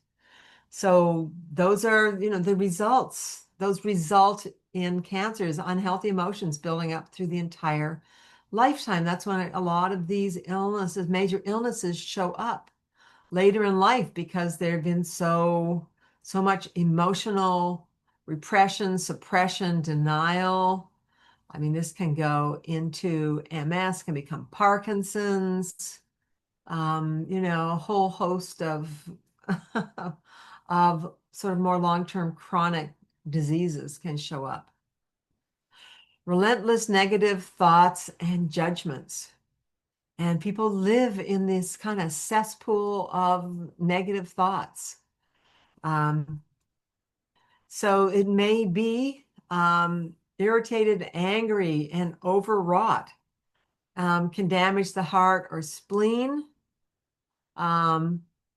When from anger, grief, sorrow causes distorted mind and spirit. Yeah, distorted mind and spirit, resulting in dementia. Um, so repressing anger, or the person who's just always in that, yeah, so this is the always angry one that is damaging the heart and the spleen. So that's that grumpy person. It's like just always that's their modus operandi, is just to always be angry. They've done it their whole lives. This is what this was their mechanism in childhood to, for, you know, this is how you stay safe. This is your protection. You protect yourself by attacking others. And so this just doesn't come up by itself. It comes up from a pattern that has been learned from someone. So there's been someone in their life too. But that's sort of long gone, and now they're just into this pattern. And generally, doesn't end well, that constant. And it's a drain of energy. It's just like, oh, the energy is just like thrown away constantly. They have dark spirit attachments that are, and it's like that's not the kind of old person you want to be around. It's not a Wendy, happy before we place. go too far, there's a lot of Yes. questions building up here. I thought Oh, maybe we could yes. answer. Yes. Let's stop. Thank you. Okay. Uh, um, Let's do there was Q&A. a nice offer by Janet. She put in Joe Dispenza's book there. So Oh, nice. super being supernatural. Yeah. Yep. And thank you for that. I have a Hmm. copy. Um, Celine was wondering, how can we work on the cerebrum? We're going to be doing that later. To be determined, to be To be revealed. Yes. revealed. Yes. Stephanie had a question about how I'm do you going to just slow say, down? just a second. Page 9 of your handouts. Okay. Yeah. Continue, John. Sorry. Yeah. How to slow down the progress of gum recession or periodontitis? It's a good question because that happens to a lot of seniors. Their gums start to recede, but I don't know a lot that can be done right now. I'm not sure. Well, again, that's part of flesh. So it's part of spleen and the mouth. So this would all be coming in with mouth stuff. We have part of the self massage, really good exercise for the gums. Right. That's true. So and for your tongue. And for seniors, the tongue is also really associated with the heart. So a little bit of, I don't remember, what's the name of that, John? What are you talking about? The That Oh, one. well, it's just the part of the organ massage, or I mean that not Okay. the organ massage, the self massage that we do. Yeah, part of the self massage, but I can't remember. There's a name for that. Oh, Anyway, I didn't know there was a do the separate. one where there's a going around your gums. So that's very good for your gums. Also and it goes into then swishing the saliva around in your mouth. Hmm. So doing that and actually, okay, so let's do this 9 times in each direction.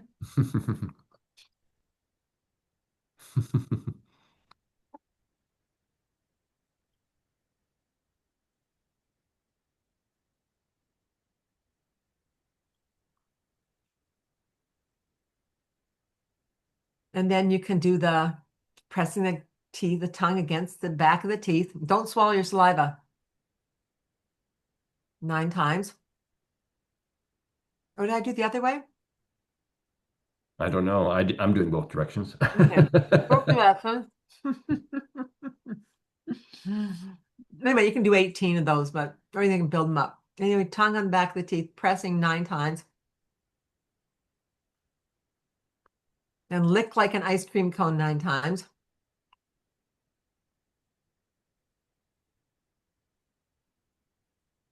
Now, the saliva you have in your mouth is really good for your teeth and gums. You want to swish that around.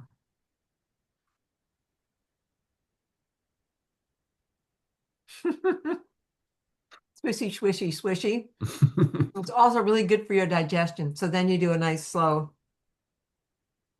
one part, second part, and third part. So that is a little exercise for your teeth and gum and also for your digestion. So it's really good for all of those things. And it's true that, you're not even thinking about this when you're maybe in your 40s. Right. But when you get older, You don't these want to lose your things can teeth. be, yeah, we want our teeth. These things can be, just very helpful. Also, I think it's also you have to be careful. You can't be 20-year-old and eat candy and cookies and Well, all that's that true. stuff. That's making your spleen really weak, and all of a sudden it starts to show up in ways Oh, like yeah. your muscles and your teeth and Yeah. Very true. Yep. Yeah. So have to change the diet. Um, Janet Yeah. was wondering about regarding emotional stagnation. Any suggestions for working with anger? I find a lot of my ICBC clients are stuck here. Okay. Well, we have this Beanbag. exercise. Ha, ha, ha. Right. That's a good way to work with anger. You can also, do a version of our liver exercise where you're really thinking about, you know, you can do that with so on the inhale, you bring in green, but on the exhale, you're like, you can do you know, a little like we do the four parts of the go. Whoa, whoa, whoa, whoa, and really feel like you're creating a boundary there. You're saying no, like no, no, Hmm. no, no. Yeah, can I show you the one that I teach the seniors too when they have Okay, anger? good, good. So I Yes. have them make a fist. Oh, We yes. bring our hands and we punch out. We go as relatively fast. We don't want to hurt themselves, but we punch out and then Yeah, we inhale slowly. So this is to let go of the anger. yeah. And we're not focusing on anybody out in front here. We're just letting go of the anger. And then we say, let's pull in some compassion. And then we exhale, and then Mhm. we inhale some loving kindness. So let's go of frustration. Oh, yes. And now breathe in some compassion. So we just go back and forth and we work with whatever frustration, anger, Yeah, rage, whatever, and then bring in loving yeah. kindness and compassion. And you just work with pulling in. So it's out fast, in slow, because that feels very satisfying to go. Yes. To kind of set this idea of releasing the energy. Yep. I do that with my senior classes. Whenever I see the anger building up, I go, "Ooh, let's do some punching." Yes. Yeah, that's good. Otherwise, we have whole sessions that we do on people. Right. And giving them, sessions working on the liver is really good for them and really helps that to be released. So doing some good liver work Yeah, also. liver organ massage I've given out a few times to people. Yes. Big time. Yes. But table work. Yep. Yeah. Yeah. Okay. Stephanie was wondering, is there a special or emotions from repressed link to MS? Yes, and we're going to be doing that in our to be revealed Yeah, that's part B. part B. I was just going to say, nice question. That's part B. There's We'll two talk kinds about of that. MS. Anyway, there's two kinds, but yes, there's two different kind of emotional aspects to MS. Yeah. Are we also going to look at more at Alzheimer's as well, since it's so prevalent? Um, Coming up this afternoon. I mean, later after break. Yeah. Yes. Yeah, so Celine was talking about The Myth of Normal by Gabor Mate Oh, is an yes. amazing book showing mental emotional stuff. Yes, he is amazing stuff. Yeah. Yeah. And Karen was also offering teeth and gums for the chi level. Trust and faith are usually an issue too. Yes, trust and faith. Yes. Because it's the spleen. Yeah, Yeah, and all that worry yeah, that people Yeah, live just in, especially with age. yeah, and just growing old, as in saying to yourself, "Oh, I got a cold." Oh, and then it doesn't. It takes longer to get yeah, healthy, right. and you hold All on that. to these little small nagging worries, but it builds Yeah. up. There are some other, I had that after my head injury, Yeah. where my gums were receding because I had a lot of Wow. teeth Oh, issues. yeah. They broke. Yeah. And like just stepping outside of Qigong, but adding to it, it's frankincense is amazing Oh, chewing for, frankincense. Yeah. yeah, but it's also amazing just smelling it and having that essence in your place. It is, like you trust and faith just built back up, you know. Oh, nice. So you can Yeah. get it back. if some dentist tells you that you're, or someone that you love that is growing old and losing, their receding gums, it can come back down. Yeah. Yeah. Okay. Thank you. What do Yeah, you like do with the frankincense? You chew it, you smell it, you put it on your gums. What do you you do can with it? chew it. You can chew it every Uh, day. yeah, there's 3 or 4 different types of frankincense. So a lot of, and I should have said this too, it's myrrh to chew Oh, myrrh to chew. Okay. and frankincense to add as an An incense. incense in your place. Okay. There's only one type of frankincense that you can consume, and so I usually don't say anything about frankincense for chewing. But myrrh is its companion. It comes from the same source, different tree. Mm. Right. Good to know because I just got told I'm starting to get recession here in the front here. Yeah, it's So, good to, yeah, that myrrh, we were chewing it there for a while, weren't we, Karen? We were. I See, like I was just blown away how fast after my head injury my gums receded and I was still young. And I was in my 50s and I said, I got to do something. And it was in one of your classes that yeah. something was said, and I had to go to New Westminster to find this myrrh. And then I started, putting frankincense essence, into my place. My gums now are of a 30-year-old. And I've had this said by a dentist. Mm. So Yes. it works. Yeah. It works. And so, Yeah. Yeah. like you would need as many different ways to build up that trust and faith. Mm. And this is just Yeah. support system. Yes. Mm-hmm. Great. Yes. Okay, Melanie, just curious, when we do full body massage, or do you mean treatment? I isolate the facial and head portion to a natural, energetic facial looking younger. Yeah. Yes, of course. Yep. That's a lovely way to look Yeah. at it. Oh, They do even the call self that it like a, massage, yeah, full self massage. Yes, exactly. right. And you can ask Karen to put in where she gets the myrrh, Yes, Karen, the if you link. could put it in there, I wouldn't mind knowing too. Put it in the chat. I'm sure you can probably buy it online too. Right. Yes. Great. Okay. Ah. Perfect. Okay, we are going to have sessions for the brain. So you're going to want to have your massage table up. And we also need to know who won't be here for the last part of the class. Yeah, because so Anyone I can make partners. bailing on us? Yes, you're gonna mess out on a brain support. Brain massage could be good. Oh, look at that. That convinced them. They're staying. Yay, they're staying. Great. Okay. Okay, so yeah, we are going to take a break. Okay. Till quarter after, A quarter everybody. after. Yep. See you then. We can stop our recording for a while.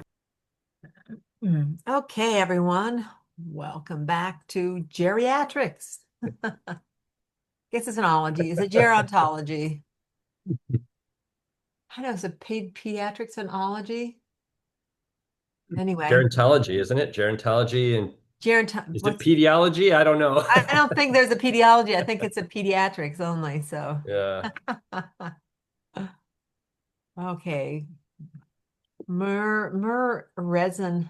The myrrh resin gum is at Goodway Specialty Food on 6th Avenue in New West. Okay. For those in Vancouver. Otherwise, you don't have to buy a big bag. It will be a lifetime supply. very small bags are good. Yes. Okay.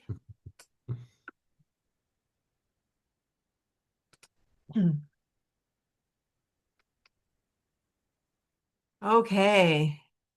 And dementia, effects of blood stasis on brain function, etc. Dementia, lack of blood to the brain.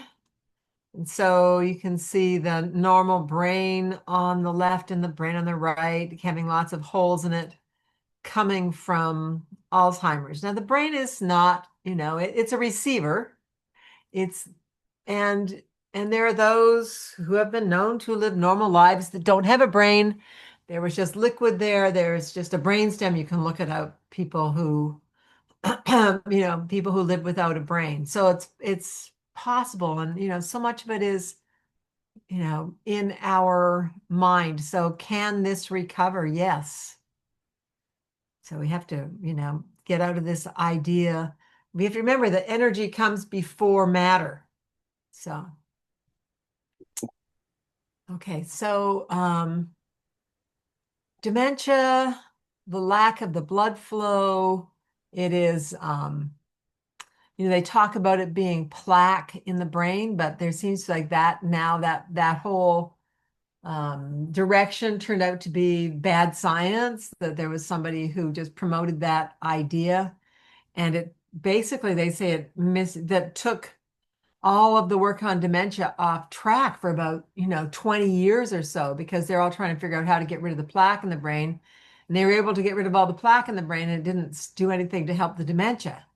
So now it's being looked at, very differently. And, one of the things is it's sort of like there's a wheel, and you get on the wheel with I can't remember, and then you can't remember, and then I can't remember. It's just sort of like how you're trying to remember a word. It's like, oh, what's that word? What's that word? And the harder you try and remember the word, the harder it is to find the word. And then you sort of like take that out into a bigger realm, and then that becomes, more prolonged with causing memory problems, because you're worried about it, because you're thinking that you can't remember. And then when you start thinking that you can't remember, and you start believing that you can't remember, then that can definitely spiral out of control. I think a year ago, my sister, just over a year, my sister died of Alzheimer's. So, like I said, and my mother also died of Alzheimer's. So it's definitely, big. And we were looking at records, and my grandmother, but my mother's grandmother also died of senile dementia, and she was in her 60s. And they always told us that she died of old age. We're like, what does that mean, old age? Well, you just get old and die. So she wasn't that freaking old. Not in our terms. Anyway, hmm. so so that's one of the big things around dementia, is the fear of dementia. And every time you can't remember something, that you start to think, oh no. And then that adds to it. So that's one of the things to remember about that. It's finding positive things to do. Um, and there are things to do for it. One of the things that I do is, I'm studying Spanish. It's always good to learn a language. Things that promote, things that are fun, that are interesting, that get your brain working, that I'm to learning German. exercise it. What's that? I'm learning German. And you're So, doing German. yes, I thought that would get my brain going. Yeah, it's really good to do this while teaching classes. That's Or my Gehirn, my brain. you're good then. Okay, I don't even know the word in Spanish. Oh, brain. Um, do I? Cabeza? No, that's just the head. Okay. Anyway, I have lots to learn, which is great. And it only takes me, like, I do like something called Duolingo, and I do like 5 or 10 minutes a day. And it's just a quick little Spanish lesson. But all those things are very helpful for brain exercise. The biggest one is probably that I teach classes, and it's like I do have to know some things. So you have to study. So all that use it or lose it is when you're getting older, it becomes a lot about use it or lose it. And so developing, if you're making a new class or actually teaching a lot of classes, so you keep it going. My sister, who just recently died, she had retired early. Like she was so happy to get her. Like they retired at like 55 or something as school teachers. They took an early retirement. They went back in and taught some classes, but nothing after the age of 60. And that's just, and if you're just, some reading books and watching TV and taking care of the grandkids, I don't think it's enough if you have this in your family. You need to be more proactive about these things. You need to keep working your mind, stretching it. Okay, blood stasis as the root of heart disease too. Decline of circular system causes heart palpitations, racing, and pain. The heart chi lacks the power to propel blood obstructions and stagnations in the vessels. And so moving, keeping things moving, the stasis. Now, when I was a girl, older people didn't exercise. I mean, there was nothing about people didn't, there were senior centers, but, if they had a dance, it was probably a really slow moving kind of a dance. Um, They would play older cards people, and shuffleboard. That's all they yes, did. they played cards. They did a lot of cards, Lots of bridge. cards. Yeah, all those things. And, they sat around. You could do your knitting, which was kind of Right. your crochet or your sewing. And then my mother's generation was more, they would do some golfing and bowling, but that was better. Could get out. But then my mother's had a problem with her knee. And it was before they really did the knee replacements. And so or before the knee and the hip replacements, then that was kind of it. People kind of stopped and they didn't move anymore. And they, found ways to do, mostly, kind of having dinner, like having food and relaxing and A lot of a TV watching. That's what lot my of, grandparents did. My aunts and uncles yeah, that were about grandparents' age. Yeah. yeah. And yeah, or reading. But then my mother's eyes got really bad. And so she had to get these books from the library with like the super big letters, and then she wore really thick Right. glasses. Um, so things can become increasingly difficult and more challenging as that goes along. Mav? Um, so my sister-in-law just went home to Brazil because her mom has like advanced Alzheimer and dementia, I guess, Oh, together.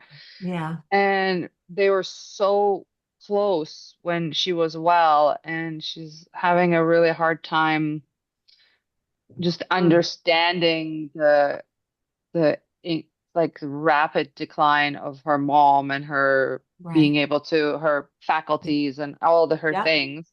Yep. And I'm like, can you offer something like So in terms of being with someone like that? Like, where are they? Like their soul, where is their consciousness? Where is their soul? yeah. Where happening when Yes. the body is vacant? I need some help to be able to support her while she just got to Brazil yesterday. So, Right. Okay. So Alzheimer's is a kind of dementia. So it's just a different kind. It's not like just pure aging dementia. It has some other qualities, and they now have like I think a spinal tap that they do into the cerebrospinal fluid that allows you to know does the person have Alzheimer's? But there are people who reverse that anyway. So it's not just like that's it, you're done. So you can reverse and get that back. Um, So it can be a rapid decline. My mother was like the slow decline. I think she lived to 86 or something. Yeah, I mean, but it was forever and 2 years of, just no response, Oh, unresponsive for 2 years. And so it was like to visit her, it was like to visit a corpse, a living corpse. It was very upsetting. Like, oh. yeah, yeah. And then before that, but it was just a slow decline. My sister, on the other hand, had been at her granddaughter's wedding in October of 20 2023, and then she died of Alzheimer's in December of 2025. Wow. That's how So fast it my can father-in-law also, went. My father-in-law yeah, was So 18 rapid. months. 18 months from diagnosis to gone. gone. Yeah, my sister was probably about 18 months too from the actual diagnosis. Yes, so it can be a rapid decline also. And which do we prefer? Freaking rapid decline. I was very awful when her mother went for years, this years of not knowing, where she was. She would come in and out. So she would get lucid and become, it's like they go somewhere else. And then, she would be in a world like her childhood and different worlds that she would kind of be in. She would never be in the world. It was always far back. It was never even after she was married. It was always back when she went back into childhood, which is always interesting. It's like, yeah, that's where you have all this stuff to work out. That's why it's the star periods, right? That's where you go. Um, and then just kind of gone, which I suspect is crossing over. So I always think of it's like a rheostat, right? So you're turning the lights out on life really slowly. Like my mother was Mm. like really slowly, like so slow. Where my sister, it went into a rapid decline. Hers, I think it's they would say part of the brain. So I think that was more in the cerebellum with my sister because she stopped being able to eat. She stopped knowing how to eat, like chewing. Yeah. And so my mother, on the other hand, you could still give soft food to, even when she wasn't speaking, and she was still eating. I go, like, great. It's like, oh God, like there's still some glimmer of her there. So it seems like they just go into other worlds.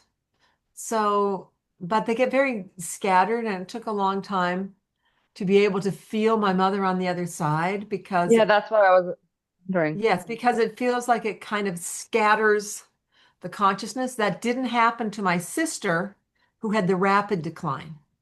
Mm. So my mother's decline was, it was over 10 years. It was very slow. But my sister's kind of like hovered for a bit, and then, I mean, she was showing signs of it. Even at my age, she'd be showing signs of it. But then um, her real decline didn't happen until that last 18 months. And then I was able, like, she came, when she was like dying, she came to visit me. So she was still much more together than my mother, who's became really fragmented. It's because it went on for like ever. Now I can find my mother, but that took a while. So Mm. Yeah, yeah. I just want to be able to offer her some support and like, I'm basically what I told her was that what I think is that she's somewhere else, like Oh, so she's yeah. If like she's she's not, somewhere else. yeah, if And it's she's not. not conscious, she's somewhere else, which is fine because her soul is crossing over Hmm. and her body just hasn't gone with it yet. Her soul has chosen to cross over because it's a pretty hard Yeah, thing to wrap your head around watching your loved one be alive but be but not not there. not there and then their body just falling apart as well on top of it. Yep, But they're yep, still hanging on. Like yep. it's kind of really a very difficult thing to support. Yeah, I Well, the mean, in the treatment we're going old, to do is going to be part of that, isn't yeah. it? Yeah. Well, not for that stage. Okay. I don't think at that stage, if she's not conscious anymore, no. This is where it's too bad that you can't just like wander off into the woods and die of hypothermia like they would have in the old days, or step onto an iceberg and float off Oh, that'd be into, nice. What's that? That would be nice. My also Yes. my other sister-in-law's father is having a rapid decline, and he has booked Yeah. himself in Switzerland for MAID because they can't do it in Canada Oh, that's for it. right. So he is like, I'm Yes. not going to deal with this. I'm going to Switzerland, and he thinks he's going to really decline quite quickly. So there's a Yeah. plan and Because process, which is you crazy. don't, yeah, you don't want to live in that confusion. Mm-mm. I mean, it's very hard to live in, but then there must be some reason that the soul chooses the path. So if I ask now in the distant future, because my mother died, in the early, I think she died around 7, no, yeah, yeah, I think oh 07 or something she died. So it's been a while, almost 20 years. So what was my mother's sole reason? My guy just like she was working a lot of things through. Mm. So there's a lot of work being done and you don't see the work. So that's what my guys are saying. I guess she had a lot to work through. Mm. She repressed a lot. Mm. So Mm. so Yeah. she had a lot of repression and she was we're trying to work things through. It's working things through. It's almost like you're in a lot of dream states and Mm. you're working things through before you actually cross over. My sister-in-law, the one in Brazil, her mom, her sister got killed in front of her, like on the Oh, doorstep. It was like this really violent thing, and I don't think she ever got support. So I always think that okay. that trauma never got processed, and E- somehow this thing Exactly. has come Exactly. Oh, like, wow. Just what I was you saying. There know, are things Wow. that you can no longer, the emotional aspect there is too big and you kind of check out. mm, You just got to leave it behind. And then in that dream state, I feel like a lot of these things, they go back to, when these events happen and they're working it through. Hmm. mm, Okay. That makes sense to me. Yeah. Yeah. mm. Okay, so we should answer Janet now. So, Janet, do you have a Then there's a question? bunch in the chat too after that. Okay. Yeah, sorry, I just wanted to share because I went through similar with my dad when he had Uh-huh. dementia for about 8 years. And there's a lot of support with the Alzheimer's Society.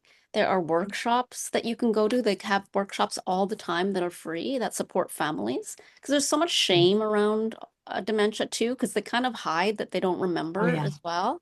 And Yes. like families can often like the way they talk to people like, hey, do you remember this? Do you remember this? Like that can really kind of traumatize the person too, right? Oh, nice. Yes. So also learning how to be around people because they remember how you make them feel. They don't remember like if you're asking them, "Hey, remember this? Remember this?" Like, of course they're Right. gonna feel shitty, right? Like, Right. Yes. so a lot of the Alzheimer's Society support groups, they have counseling, but they also have a lot of different stages that they'll walk you through and what to Yeah. Right. expect, like financial planning, Mm. like emotional support, and like going into homes. And so there's tons of support out there. Yeah. So for families, that's very valuable. That is. Yeah, it's very valuable. I know, like my father was too long ago and they didn't have these kind of things. And so it's really good they have those now. Hmm. And he really died of a heart attack from just trying to deal with my mother. So, and often that would happen that the caretaker would die Right. Mm. before the person with Alzheimer's. So, yeah, thank you Hmm. for sharing that.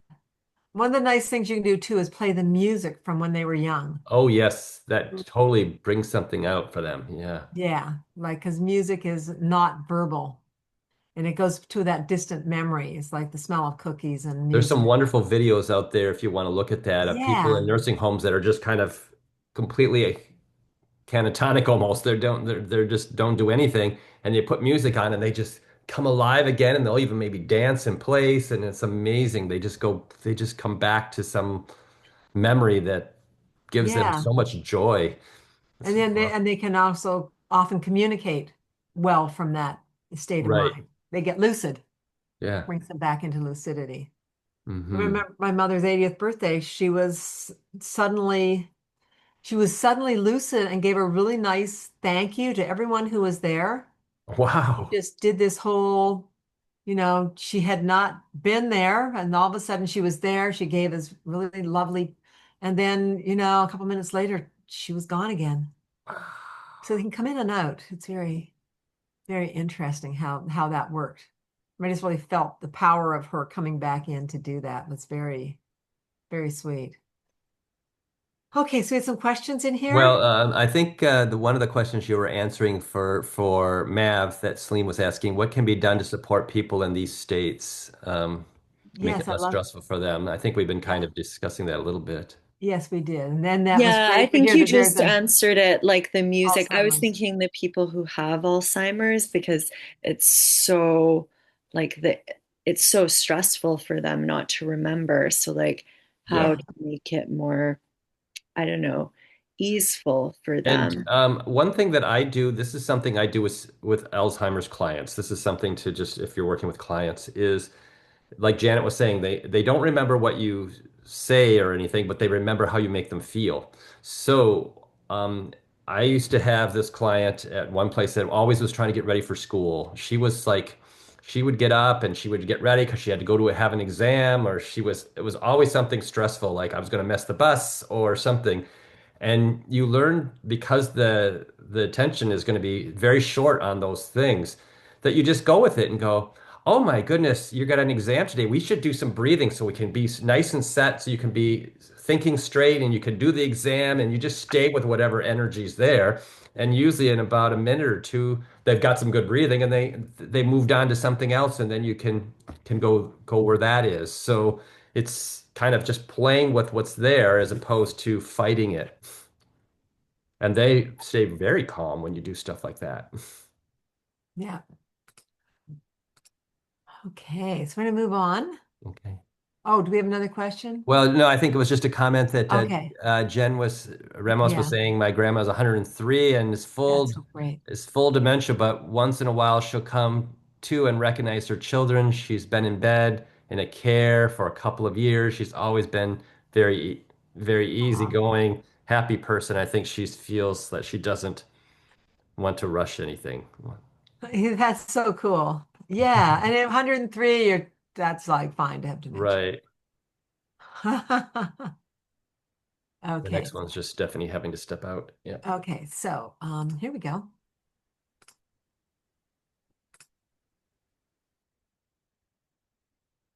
Okay. So blood stasis is the root of heart disease. So when they have the problem with the circulatory system, heart palpitations, racing, pain, heart chi lacks the power to propel blood obstructions and stagnations. And then the phlegm obstructions and blood stasis, Can you chronic make it bronchitis. bigger? Oh, yes, thank you. Yes. Chronic bronchitis, emphysema, pulmonary heart disease, stroke, hemiplegia, that's one side paralyzed, stroke with one side paralyzed, cough and asthma. So the phlegm is causing these things. So phlegm causes the stroke by causing, but we're going to be talking more about stroke in neurology. So some of this stuff is still to come. Elasticity of the lungs can become decreased, and then you start to have emphysema. Chi cannot rise or descend. Um, so yeah, we need the lungs the chi needs to be able to descend, get pulled down by the kidney chi. Um, and so all the kinds of chi in the body, some of it goes down, some of it goes up. So eventually involves heart and edema. And so, and then you get COPD, and which has to do with the circulatory system between the heart and the lungs.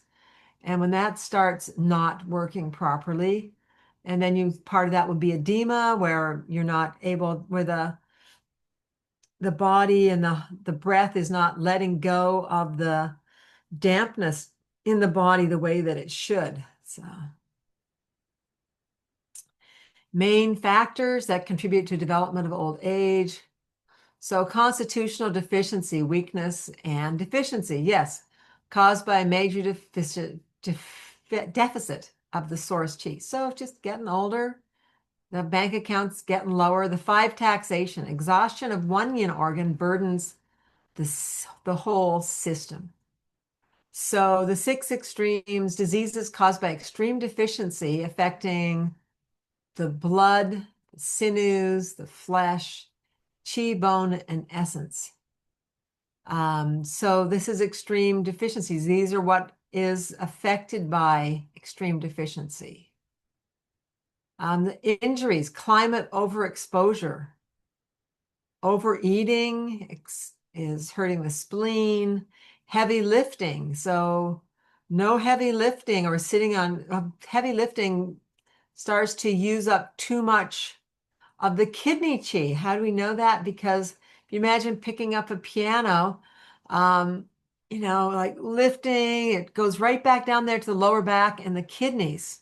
And so it can really injure a person. They gotta like, and there's always like, oh yes, I can. I remember I used to be able to lift, lift a table or lift that dresser. And it's like, no, you gotta chill out.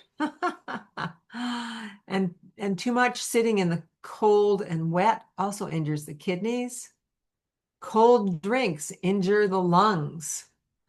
So you definitely want to stay away from that one. I think John was just describing that earlier about his mother and the loving the cold drinks, but a lot of people love that. And so that's definitely a problem. Get rid of that ice in the drinks. They always love ice cream. It's like, no, not so good. Um, Anxiety, of course, like real anxiety. And then, of course, this is a time when a person loses their partner. So they can have anxiety because their husband or the wife, maybe has cancer or has a heart condition. And so that's huge anxiety. Or what am I going to do without them? So it's a hard time of life. Extreme anger injures the liver. And so sometimes people, when they're old, get extremely frustrated. Why weren't you here? I really needed you to be here earlier, or why didn't you come today? Why didn't you phone me? Blah, blah, blah, blah, blah. So people can get people tend to be angry and blaming. They can become angrier and more blaming if they've never dealt with this. And if they don't have enough self-reflection. And sometimes it's just like you need to let your anger out, but not on someone, but just move that liver chi, changer. 7, fright destroys the will and the kidneys. And so, don't jump out from behind the door at grandpa. It might kill him. So, but just generally, and then people can be very frightful. So if you ever drive around in a car with someone who is elderly, some of them are super jumpy. It's like they're just like kind of hanging on to the door, hanging on, just feeling very, very fragile. And so, you come to a sudden stop and causes them a big fright. So people can have, very hard time at a certain point in aging when the kidneys start to become deficient, and then they become more deficient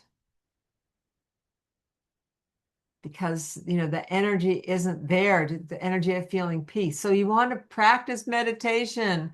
So you want to have all of this sort of going on already. So the original Jing and Qi, Jing Qi deficiency from exposure to the 6 evils. So of course, you don't want to have them get out in too much wind, too hot, too cold, too much desert, too damp, too summer heat. All of our usual exposures to the 6 evil chi. So summer heat, that's like tropical heat. So that level of discomfort. So it's good for us, like with Wim Hof, get cold, like get yourself out of having to be in this perfectly manicured 71 degrees house or whatever that is. That it's good for us to be challenged a little bit with the heat. But this would be from overexposure. So don't overexpose to these things. So the excess emotions harm the righteous chi. And so you don't want to get into too much in those big emotions. So peace and calm is kind of what we want. And so that's why Qigong and meditation is so important. To be able to move through different events in life without going into panic. Old age symptoms, oh yes, white hair, balding, weak sight and hearing, fatigue, lack of appetite, which results in less nourishment and strength, decreased libido, blood stasis, liver deficiency, kidney Jing deficiency. And remember that in men, chi rules, and in women, the blood rules.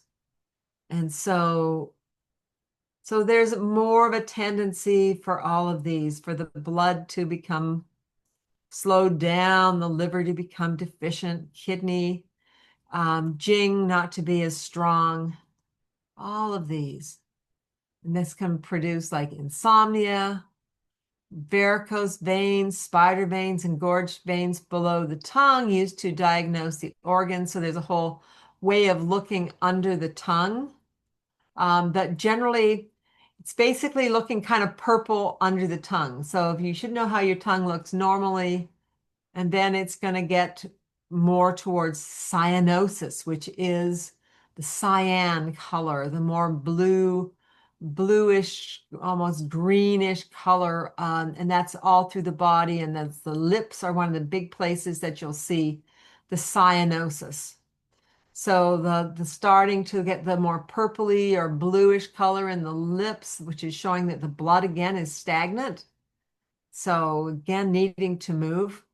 I'm a proponent of the rocking chair. Keep the cerebral spinal fluid moving, keep the body moving. So even just a rocking chair is a good thing. One of those, easy boy vibrator things is going to be, like you would have at a nail salon or someplace, that vibrates the body. It's like the body everything needs to move.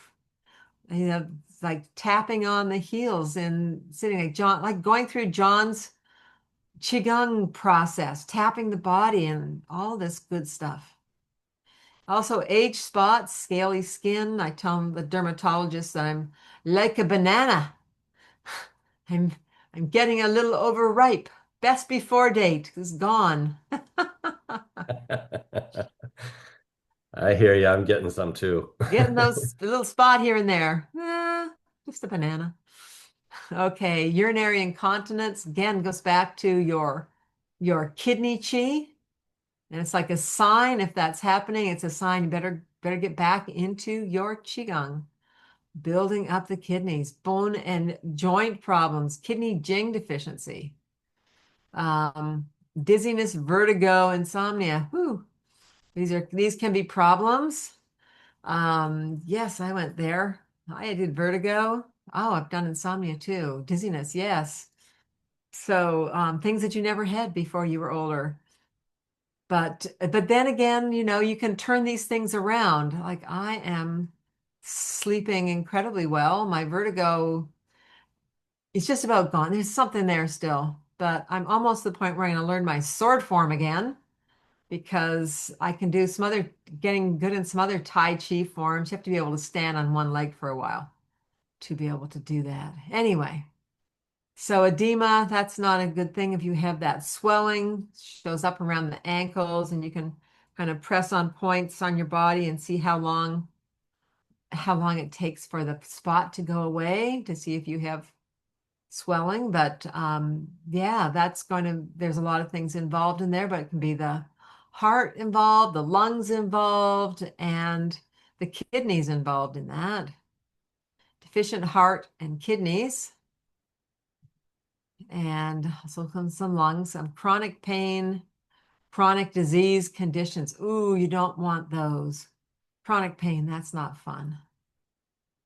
So the priorities, achieving and helping them to become more calm, emotionally stable.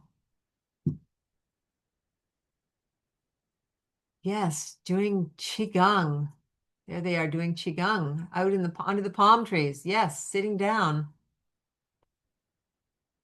When mind is disturbed, the heart becomes disturbed.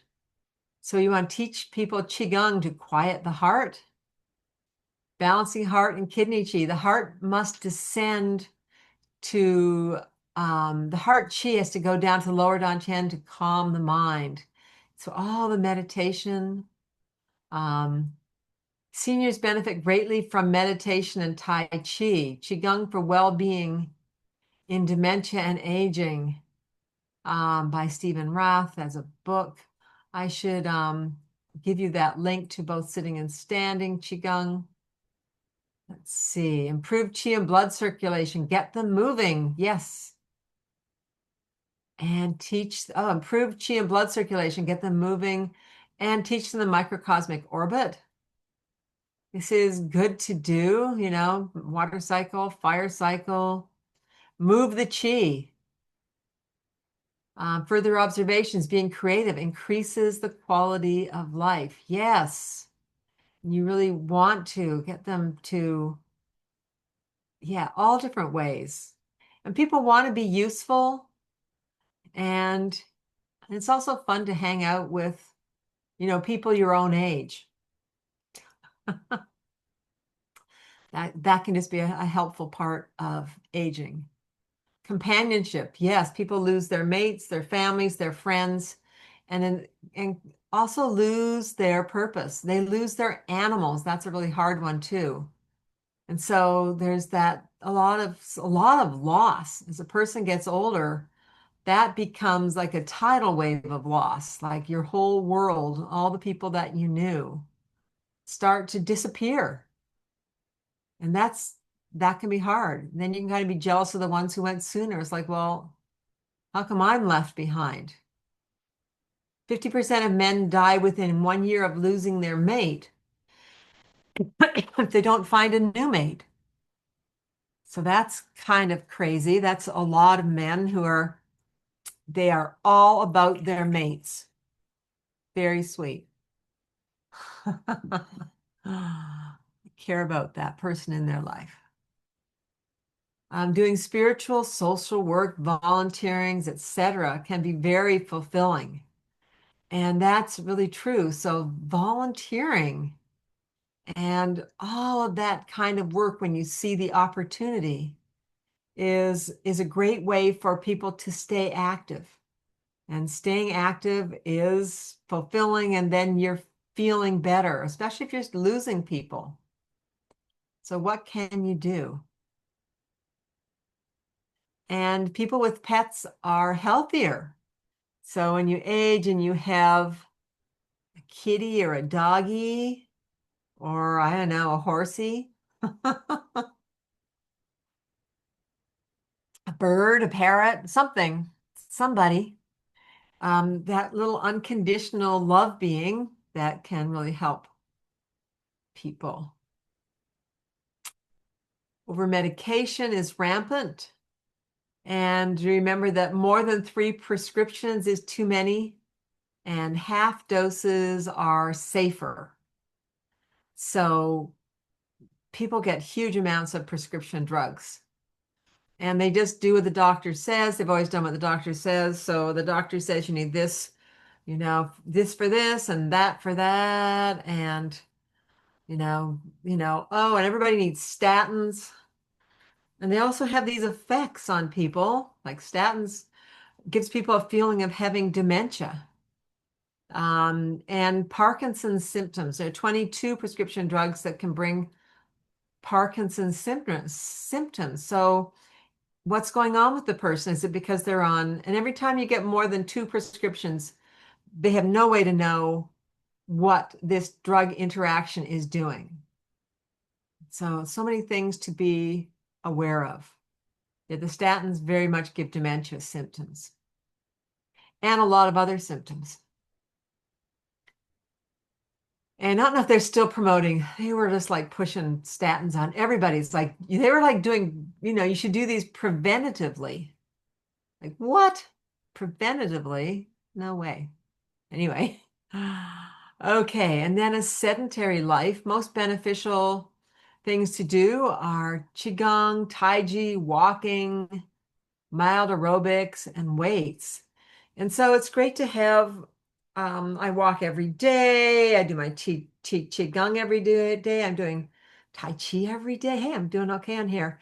And plus I have a little, I have a workout too that I do that's not a Qigong workout. So it's just, sit-ups and plank and, a bunch of stuff like that that I do every day too.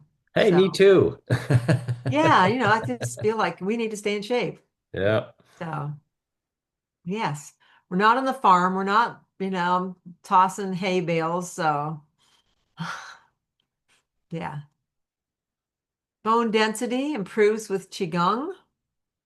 So, before Qigong, after Qigong, and then healthy. So, yes, especially our dropping post, really good for bone density. Drop that post. Malnutrition. There's a tendency to not bother with cooking. And then their enzymes are not being as produced. So enzymes, spleen and stomach deficiencies. Also, all of the sauerkrauts and the kimchis are also all those kind of probiotic foods are just really good as well. Of course, yogurt, kefirs, like super good. So those kind of foods that are really good for the body being able to break down the foods, really helping the digestion. Dehydration, the thirst signal drops down, so the person doesn't know that they need to drink. And then sometimes they don't want to. Oh, I just want to, something like a Coca-Cola, or I just want to drink coffee. So you need to improve that. I like the taste of electrolytes. So electrolytes make me drink probably, more water. Or a little lemon juice in the water is also one that I like, but it needs to have a little salt or else it's going to be too acidic on the teeth. So, which is kind of an electrolyte thing.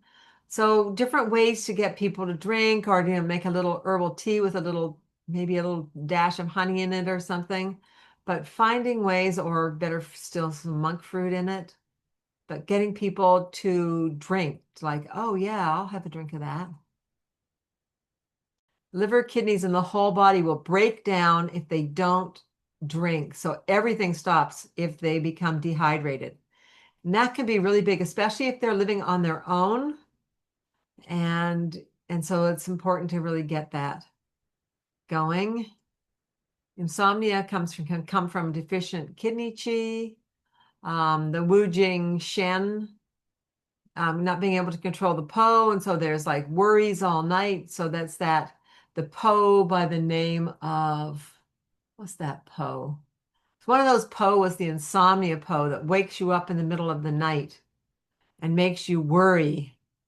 It had a name like slippery fish or something, but it wasn't slippery fish.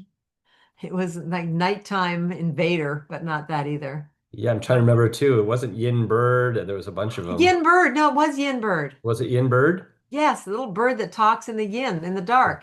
Yeah. It's the yin bird. Thank you, John.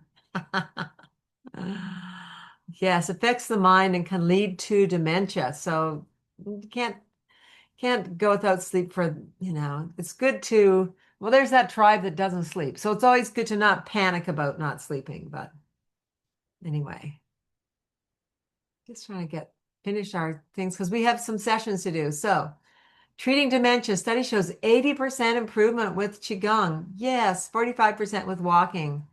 Tapping the heels works well. Also tapping the knees, and John did some of that with you today. So the heel dropping is really good, and the tapping around the knees is really good. And you have to lead people through this because they won't remember if they have dementia. And so there's also supplements that are good for dementia. It's going to depend upon the person. They probably need vitamin D, which has to have some K and some magnesium to work along with it. But you can look it up and you can find a lot of good supplements that help the brain. The kefir has had studies that kefir shows that it really helps the brain. Don't get the kind with sugar. I know. It's like, oh. But anyway, yes, Qigong. Qigong. Look at the great improvement. Yes. Okay, so whoo, we made it through. Can I just show you? That's the book she talked about earlier, Yes. Qigong for Well-Being, and oh, I don't know, I'll put it at an angle so you can see better. For Dementia and Aging by Stephen Rath. That's the one she mentioned earlier. So Oh, good. I use this all the time from a study in Hawaii. They did classes in Hawaii and people really improved and got it's really And I think strong. I should, that's one of the things I'm sending out is that picture of the people in Hawaii. Yep. Yes. It's in Hawaii and they do all kinds of things, moving their feet different ways and clapping and stomping and doing all kinds of stuff. Yes. So thank you, John. Did you put that down in the chat here for people? Because I think that we have some people who want to be able to do that. Okay. Okay. Yes, Karen. Yeah, cold foods is super harmful to the spleen and very aging. Includes cold veggies and salads in fall and winter. Yes. Okay.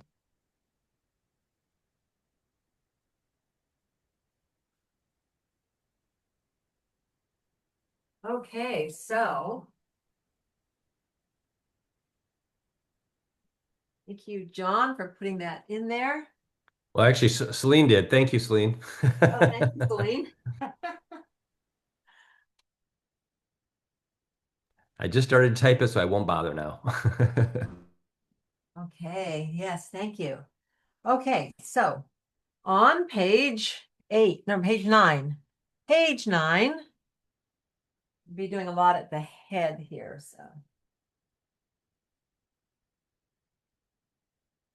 And John, do you have some partners? Yep, all set. Right.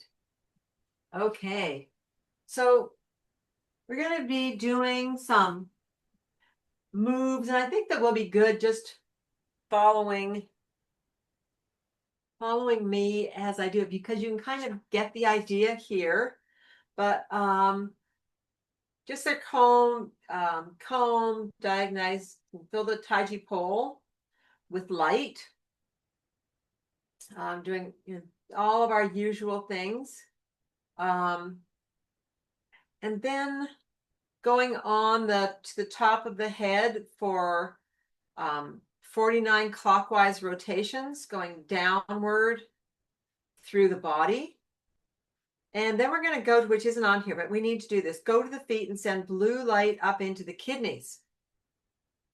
So we will do that. I'll try to fix this to include that.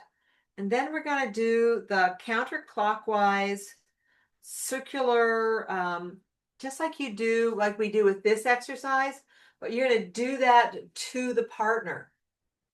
And so we're going to do this over the third eye, eyes, but in individual eyes, and then back to the third eye. So we're going to do that to the eyes. And then palms facing the ears, we're going to actually do sort of like the tiger kneading for the head, this one for them. And then we're going to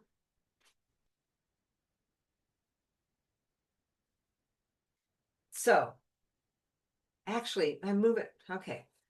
I just changed that. Don't put that in there. We're going to do that part and then we're going to go to the tonification, but we're not going to go through the whole treatment protocol for tonification. To have my clock going here. Unless we have time. But mostly we It's need 5 after 12 right now, just so you have. I know. So we'll see what we can do as far as tonification. Maybe we'll do a little more than just sending the blue light up. But then we're going to put the energy now around circulating it through the head. And so your hands begin to emit chi through the center of the page towards so you're going to be holding the back of the skull with, lifting it up with the middle fingers.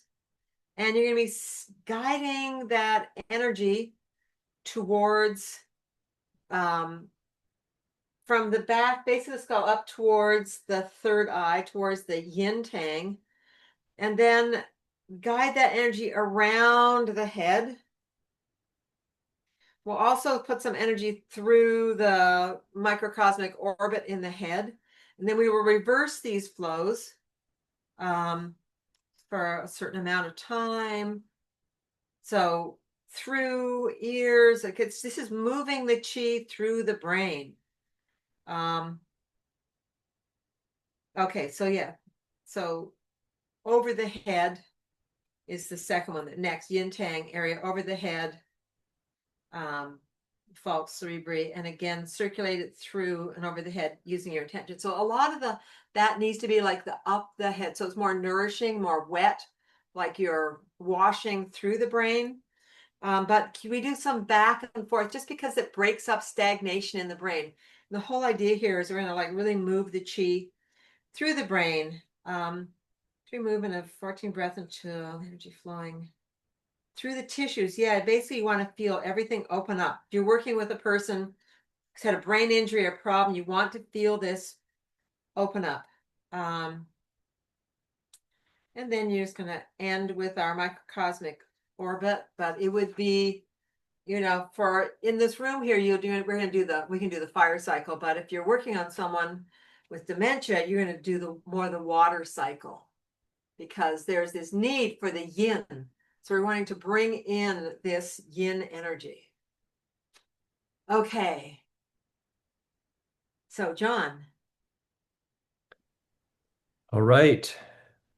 Let's do some treatments. Anita, you're going to give a session to Melanie. Danny, you're going to give a session to Jen. Jennifer is going to give a session to Jonathan. Celine, you're going to give a session to Janet. Joel, Would it be okay to flip that, John? I'm quite tired. I think I could use a session first. Would that okay. Janet, you're giving a session to Celine. And then you'll get one. Joel's giving one to Mav, and Karen's giving one to Yuko. Okay, and John's giving one to unknown person I'm giving one to unknown person. who needs it. I had myself on here once, and then we lost some people, and John, oh man. John, would you be open to giving one to my sister? Sure, yeah. Is Yep. that? I was gonna say because I have a friend here that I need to do Oh, no, too. no, So go ahead. He's probably already got this worked Go out. ahead. Yeah. So is everybody clear who's going Yes. first? Anita's going first. Okay, good. Danny's going first. Jennifer's going first. Janet's going first. Joel and Karen.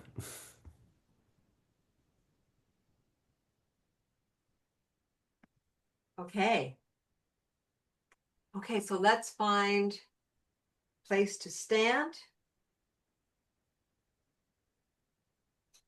And we go through our mudras here, our 1 through 10. So find that place to stand, wrists coming forward, inviting beautiful golden light down the front of the body, wrists going back, inviting the energy to flow down the back of the body to your feet, bringing the middle finger up and then down, directing the chi down through the body, down through the head, through the middle dantian, lower dantian, all the way down to the feet, lifting the hands up and pressing down into the earth, 2 is shu, 3 is tree, making those roots now extend down into the earth, sword fingers, down through the first, second, and third transpersonal points, expanding outward to the earth, 4 fingers down, absorbing that earth energy, that beautiful Mother Earth coming up through the legs, the back, over the head, and down to fill the lower dantian.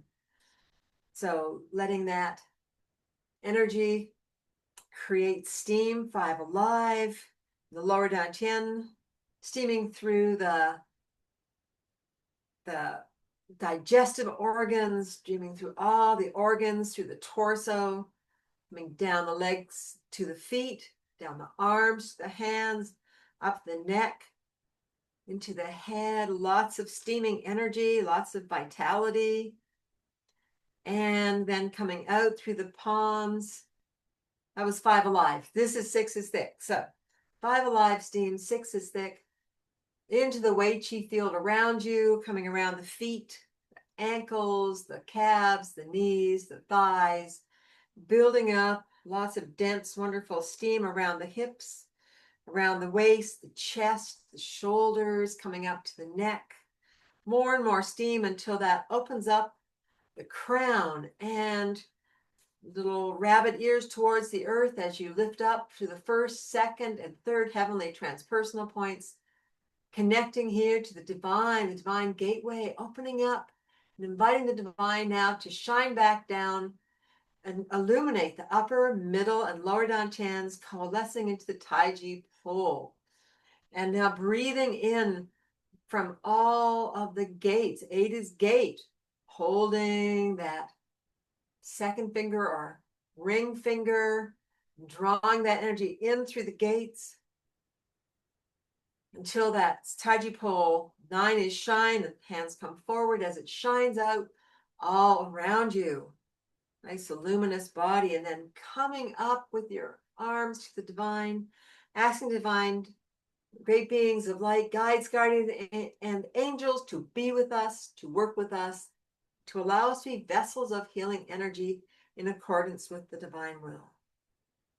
Holding, asking the divine to hold the space where we are working safe and sacred for this work, and creating these 3 counterclockwise circles, and then bringing that person in who is your partner this time, and then asking the beings who watch over your partner to help guide and direct you to bring them the best possible healing for their highest good, and ask that the work we do be a benefit to all beings. Bring in now a beautiful ball of white, glowing, protective light, and use that to wrap up your partner at 3 levels and fuse that into the vortex under the table. And then coming in and combing from head to toe.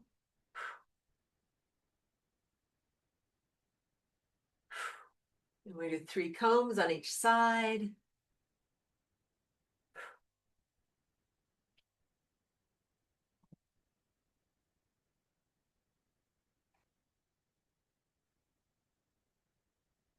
Nice long combs. Okay, and then standing at the feet. And from head to toe.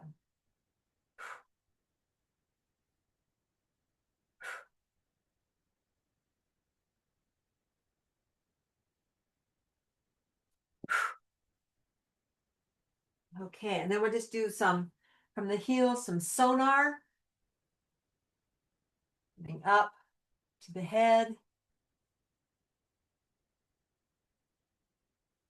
Just a little diagnostics here of the body. What's going on?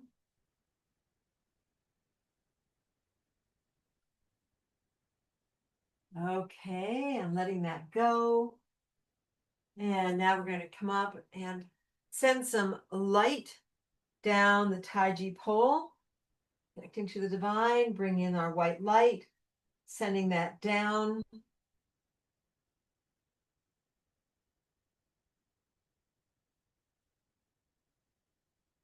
To the lungs white, heart red, green in the liver, yellow for the spleen, and some blue for the kidneys.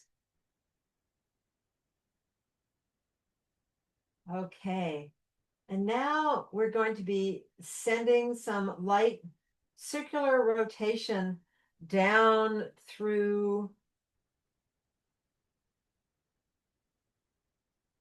the top of the head, clockwise, 19 rotations. So sending this down down through the body. 49 rotations. Just see this going down, really sending this divine light with these rotations down through the Baihui. And it's really going to be going through all of the Shishinkong points too that are around and illuminating those right down through to the perineum. Send light, the front is red, the back is blue, the left is green, the right is white.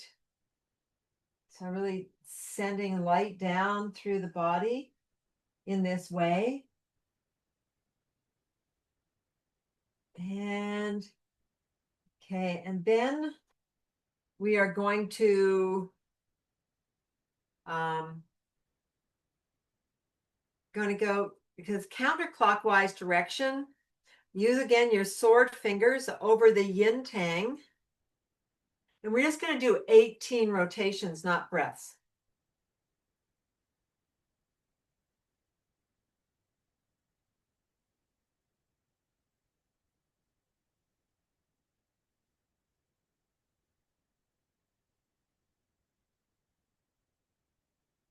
And then coming to the right eye,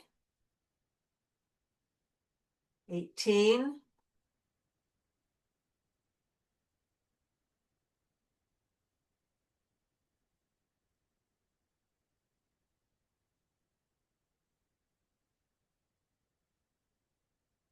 Going to the left eye.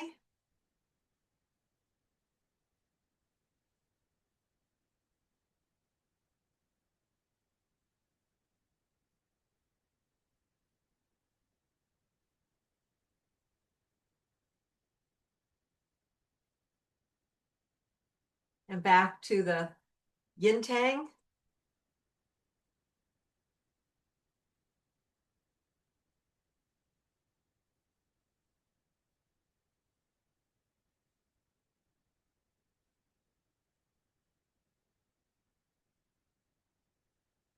Okay, now my guides are encouraging us to do the same thing now clockwise, and I have been playing with this. So let's do clockwise now. 18 at yin tang, kind of balances everything out.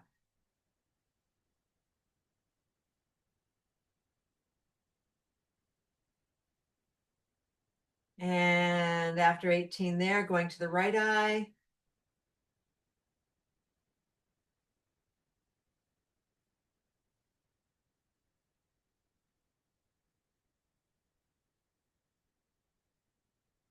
Left eye.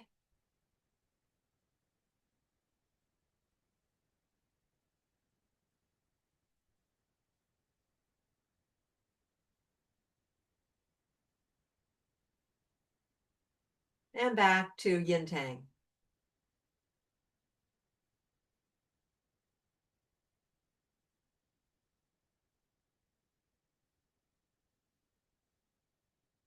Okay, and then coming to the ears on either side and sort of a tiger kneading into the ears and pulling away or flicking away anything that needs to be released.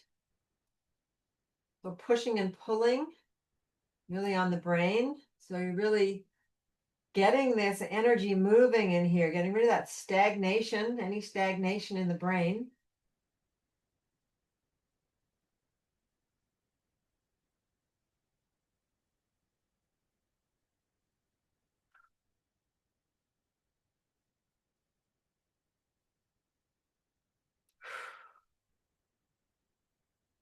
Okay, and then we're going to go down to the feet.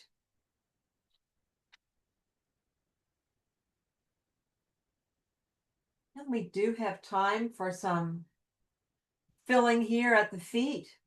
So we're going to start off with sword fingers into kidney ones.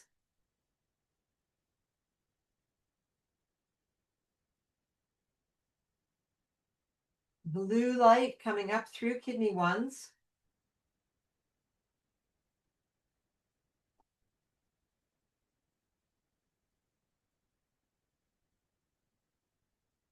Sending that up to the kidneys.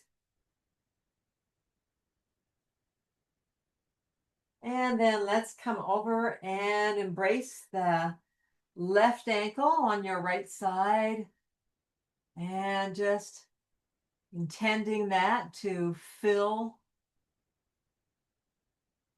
the energy coming up the instep, I'm sorry, down towards the little toe, and then from the big toe up to the instep. So making that circulation down the outside, up the inside.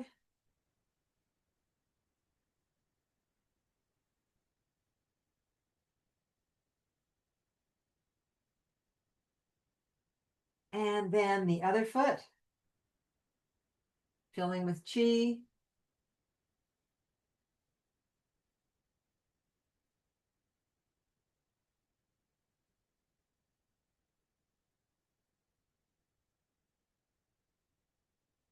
And circulating down the outside and up the inside.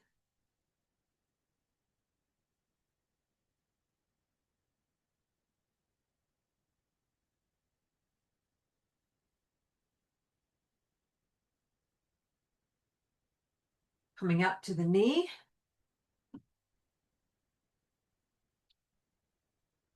The knee fill with chi.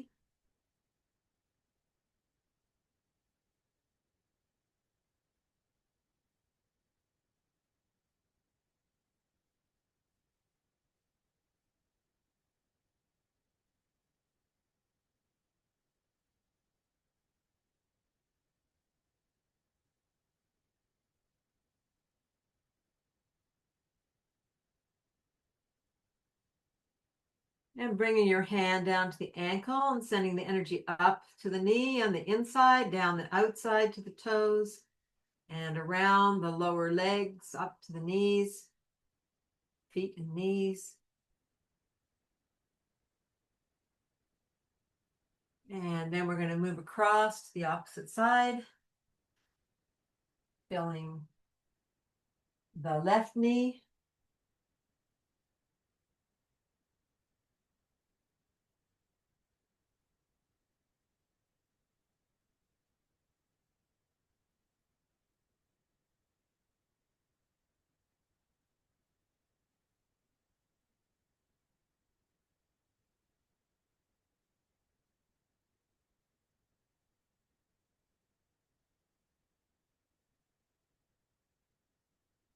And then bringing your left hand down to the left ankle and flowing the energy down the outside and up inside to the knee.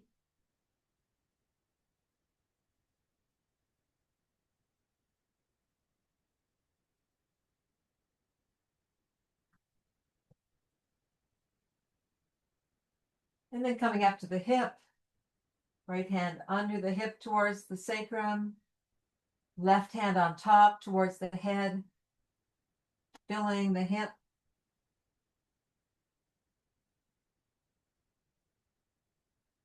So all this is really good for the brain.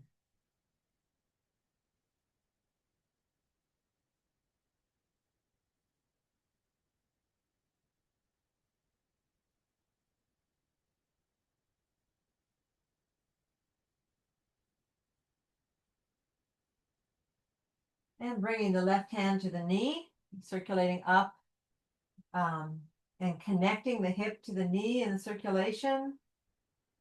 And then down to the ankle, get the full leg circulating.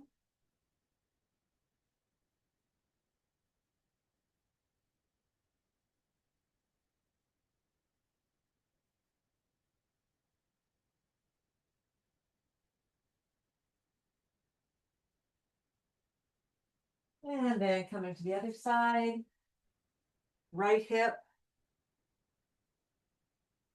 same hand position, filling up.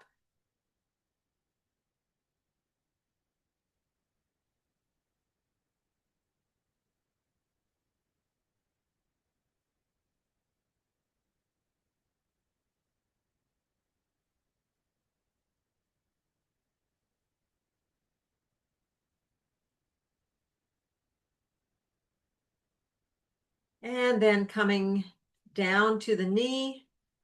It's making that circulation. And then down to the ankle.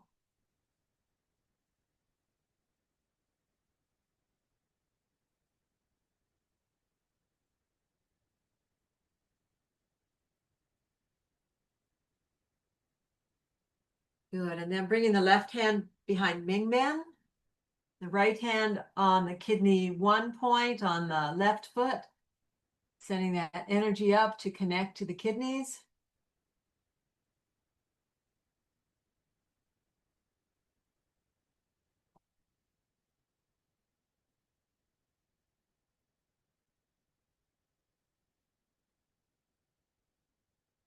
And then the same with the right foot.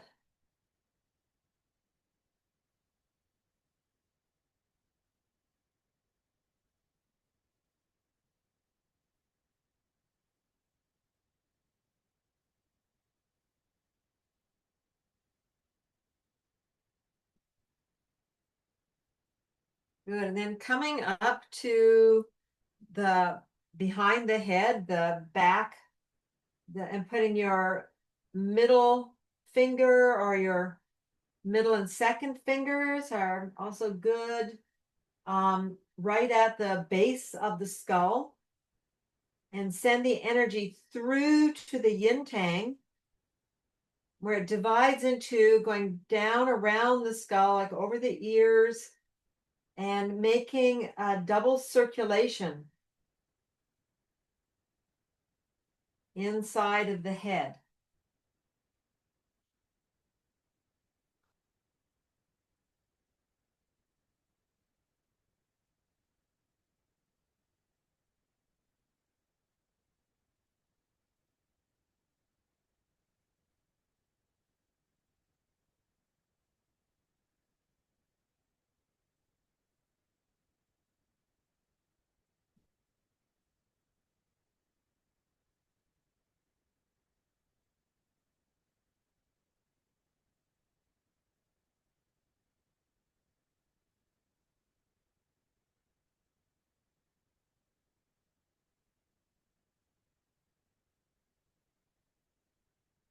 And then bring the energy through a water cycle in the head, coming up and over yin tang, flowing down to your fingers, making a nice circular circulation.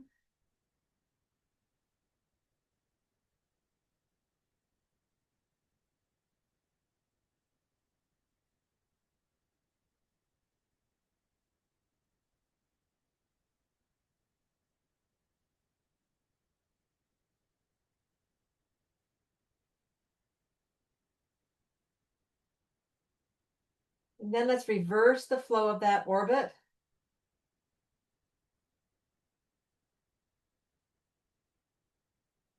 Into the fire cycle.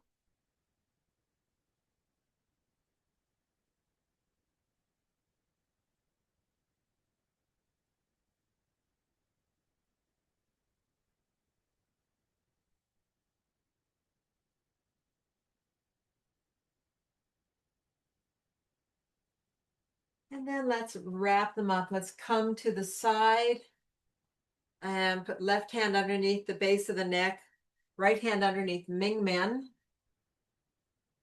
And bring that. Now we're going to do the fire cycle, bigger fire cycle.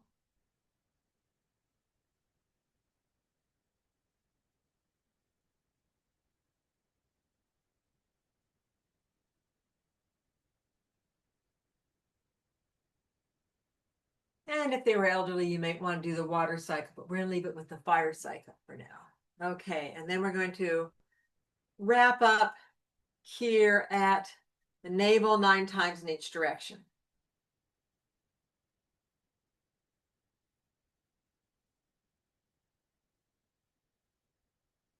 And stepping back and bringing in some beautiful white light, bringing that down, wrap them up at 3 levels, seal them up, send them back.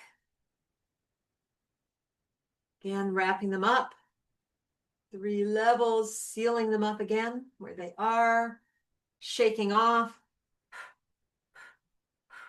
asking that any of their energy which has remained, any energy that has remained with you be lifted by the divine, transformed and returned to them as pure healing light, and asking that any of your energy that has remained with them be lifted by the divine, transformed and returned to you as pure healing light. Giving our gratitude to the heavens, to the earth, and to our partner for the honor of being able to work with them at this time.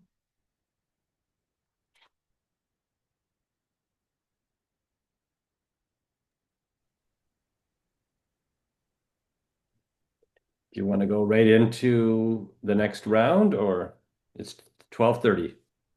I know. I'm thinking about having a quick check-in. Okay. All right, I'll open the rooms. Okay. And you have a larger check-in later, just a quick check-in. We can pause our recording for a few moments. Yes.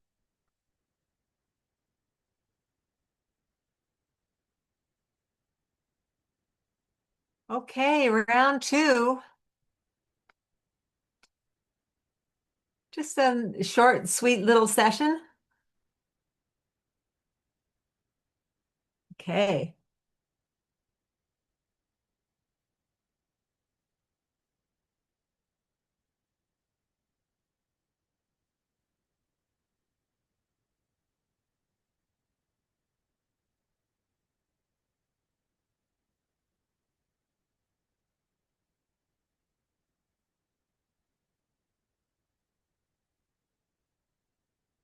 Okay.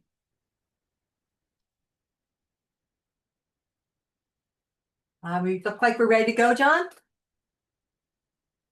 Well, they can catch up. Yeah, they can catch up. They know. They know, yes. Okay, so breathing deeply, smiling, bringing the wrists forward, smiling, inviting the energy down the front of the body to your feet. Golden light coming down the back of the head and neck, back of the body to the feet. And bring your middle fingers up and directing the energy down, down, down, all the way down through the upper, middle, and lower dantians, through the whole body down to your feet. Hands come up and press down into the floor or the earth, and then tree roots going down with sword fingers down there, down and expanding out to the first, second, and third earthly transpersonal points. Okay.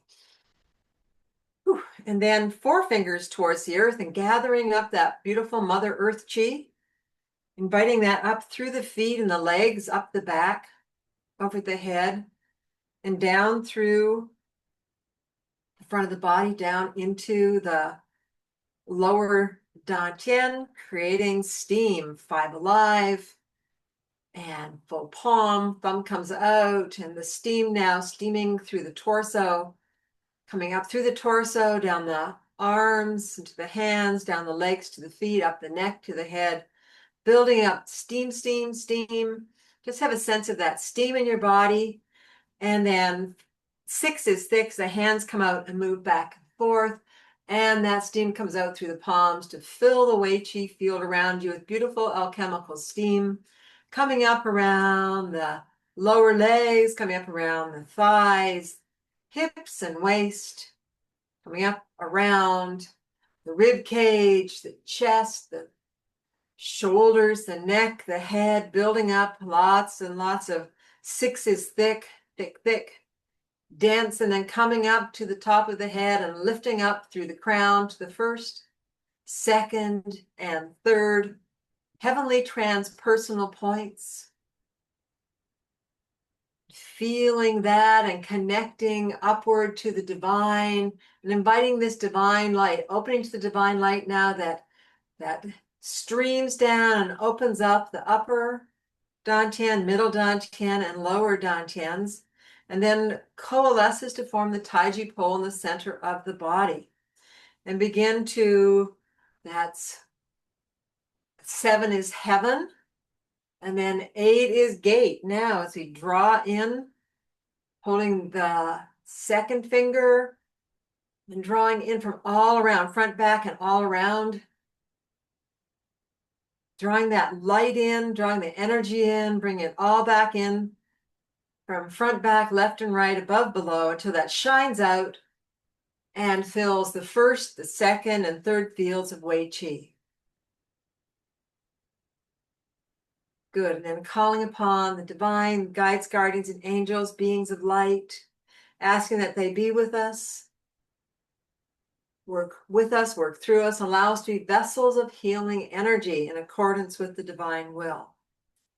Connecting to the divine again, and asking the divine to hold the space where we are working safe and sacred and making wonderful protective circles, 3 of them counterclockwise, and going to your person, your partner, and bringing their energy there onto the surrogate on the table. Good. And then connecting to the divine again, the divine that watches over your partner, and asks that they work with you and through you to bring your partner the best possible healing for their highest path, and that the work we do be of benefit to all beings. And again, bring in a beautiful ball of luminous white light, protective energy, and use this now to wrap up your partner 3 bubbles and fuse that into the vortex under the table.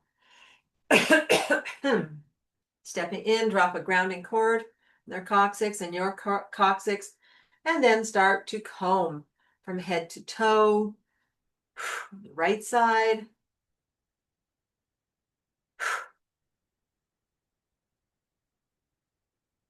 and then coming around to the left side.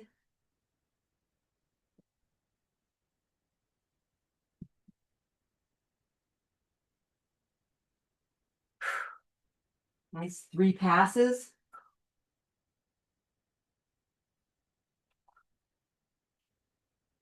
Coming to the feet, combing down, head to toe.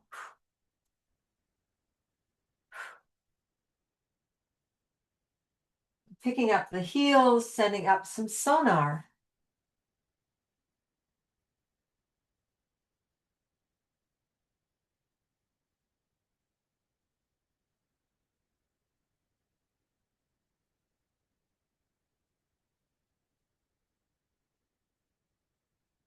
And putting feet back down, coming around to the crown. Connecting to the vine and bringing in a nice cord of white light. Bring that down, filling the taiji pole, and then sending it out through your sword fingers. Left hand over the third, over the yin tang, and just sending that down into the beautiful lungs, white light, red into the heart. And this, you're sending the light there, so it can, turn into pink, whatever it needs to do. Green towards the liver, yellow, the spleen, pancreas, and blue to the kidneys. So we're just in charge of sending the light in.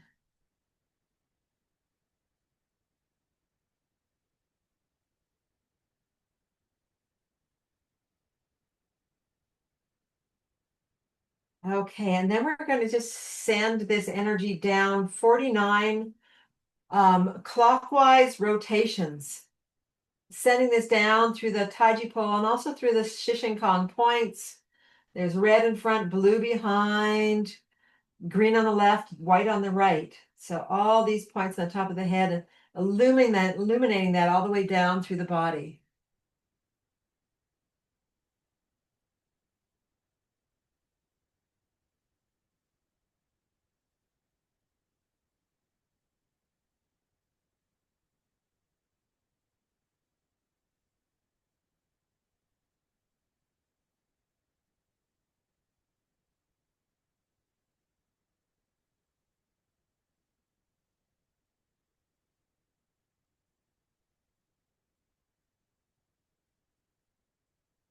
Okay, and then we're going to come in and do 18 counterclockwise rotations at yin tang with sword fingers.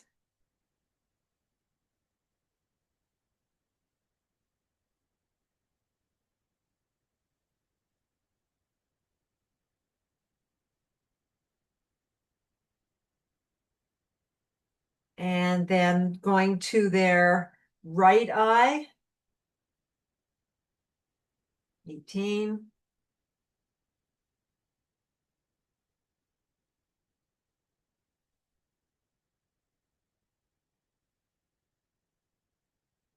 And then their left eye. And you just think about this, it's moving the chi and it's breaking up any blockages or stagnation. Person's had a brain injury, then helping to, to heal any remnants or get, helping to release any, bruising in the brain, and then coming back to the crown, or to the crown, to the yin tang again for another 18.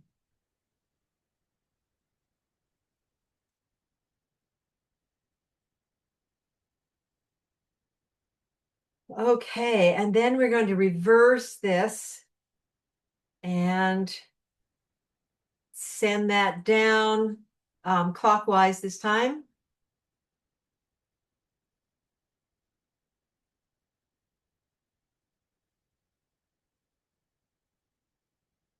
And coming again to the right eye.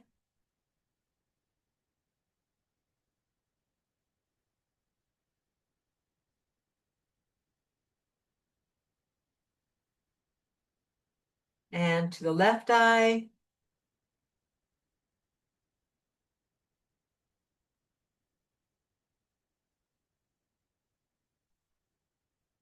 And then back to yin tang.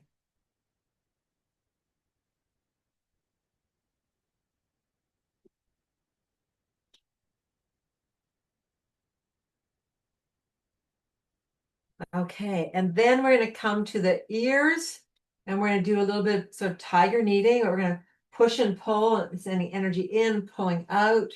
So whatever we got moving in there, if it needs to be released, has this opportunity to be released now.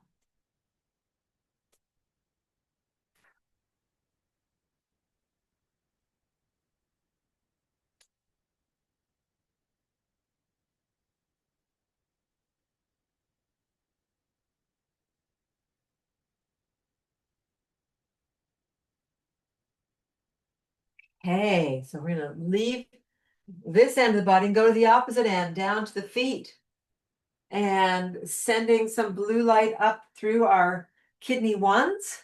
Bring in blue light. Think of standing on a nice blue ocean, sending some blue into kidney one, both sides, of course.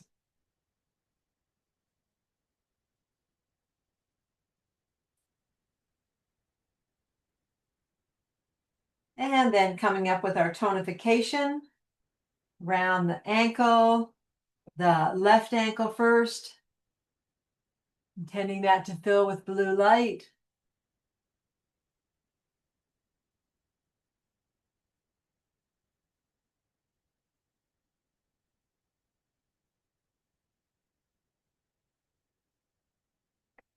And then coming down the outside of the foot and up the instep. Nice rotation.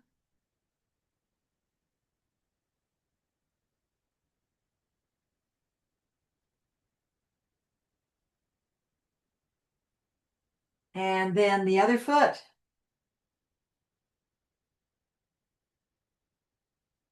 Filling.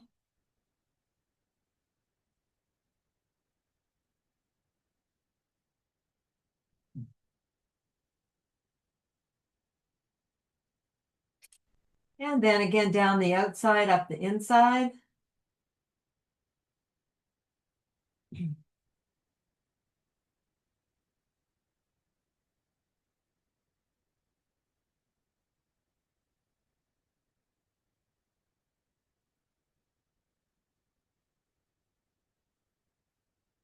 And then coming up to the right knee, same side.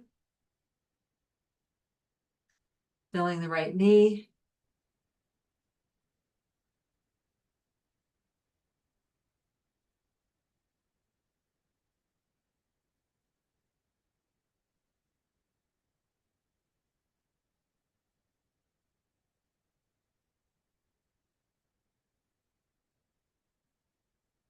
And then connecting into that inner ankle and sending the energy down the outside of the leg, around the foot, and up the inside to the knee, making a nice circulation here.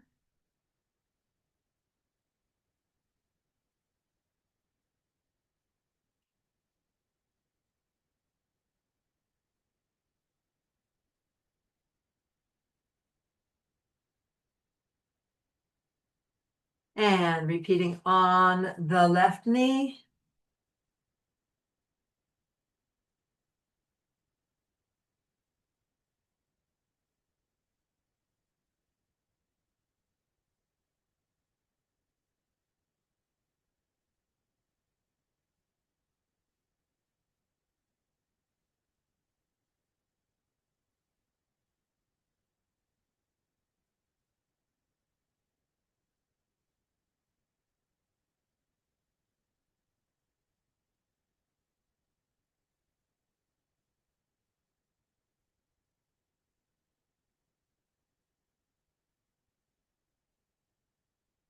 And then again, send the energy down the outside of the leg, bring your hand down to the inner ankle and bring it back up to the knee, creating those boots, chi boots.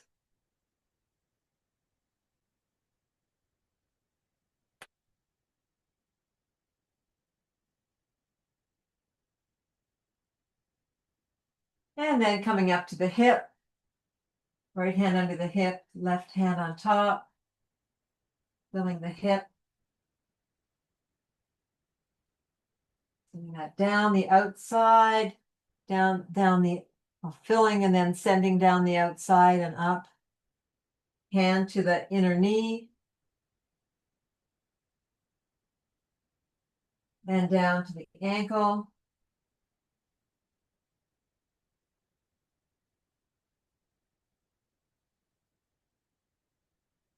Nice flow. Then the other side. To the right hip, hand underneath, right hand on top. Filling up.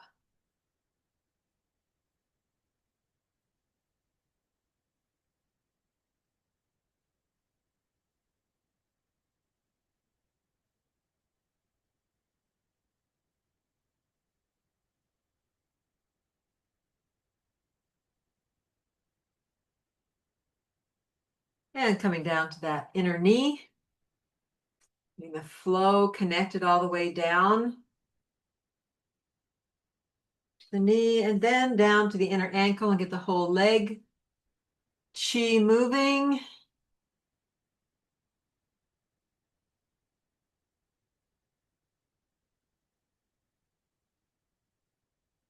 And then sliding the left hand underneath Ming Men, right hand underneath our kidney 1 and get the flow coming up the inner leg, down the outside.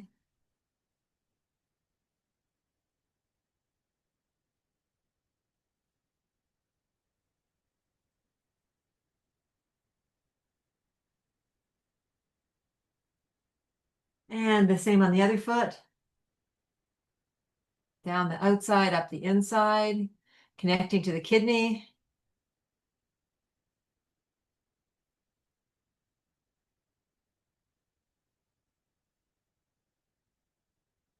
And letting that go and coming up behind the head. Using your middle finger or the middle 2 fingers at the base. If they're in person, it might be better with the middle 2 fingers at the base of the skull.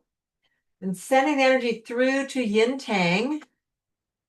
And then down around the ears, around the sides of the skull. So you're coming up through the center and then down around. Create a nice circulation here on each side, a double circulation.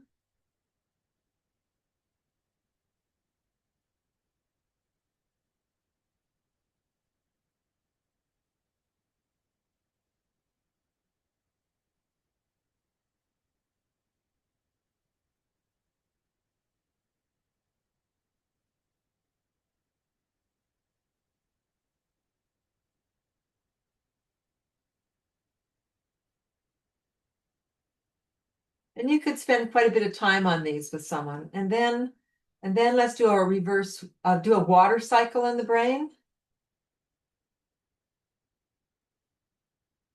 Coming up, yin tang down the back and flowing around the whole head, nice circulation.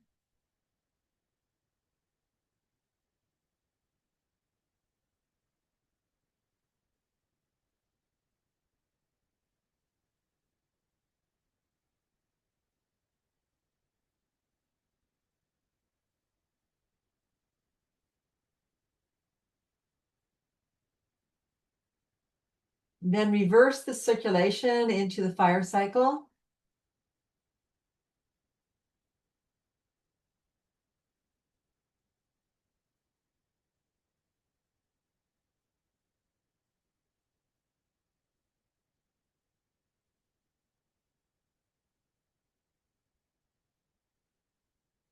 And then just quickly send it up the outsides over the ears to yin tang and back through the center. So again, a double circulation, but the opposite direction.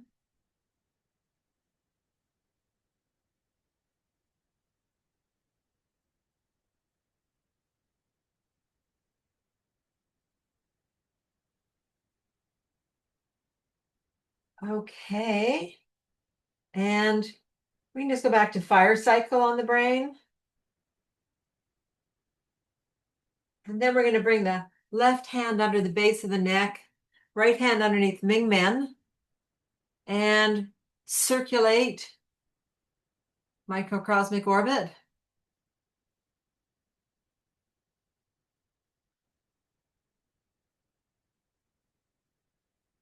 And if they're elderly and really dry, you would probably want to do a water cycle here.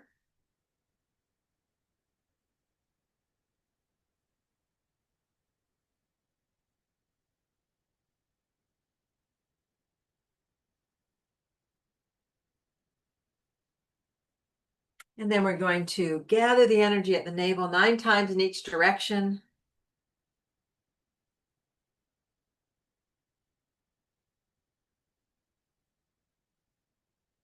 And stepping back, bring in a ball of white light, wrap them up at our 3 levels, seal them up, send them home.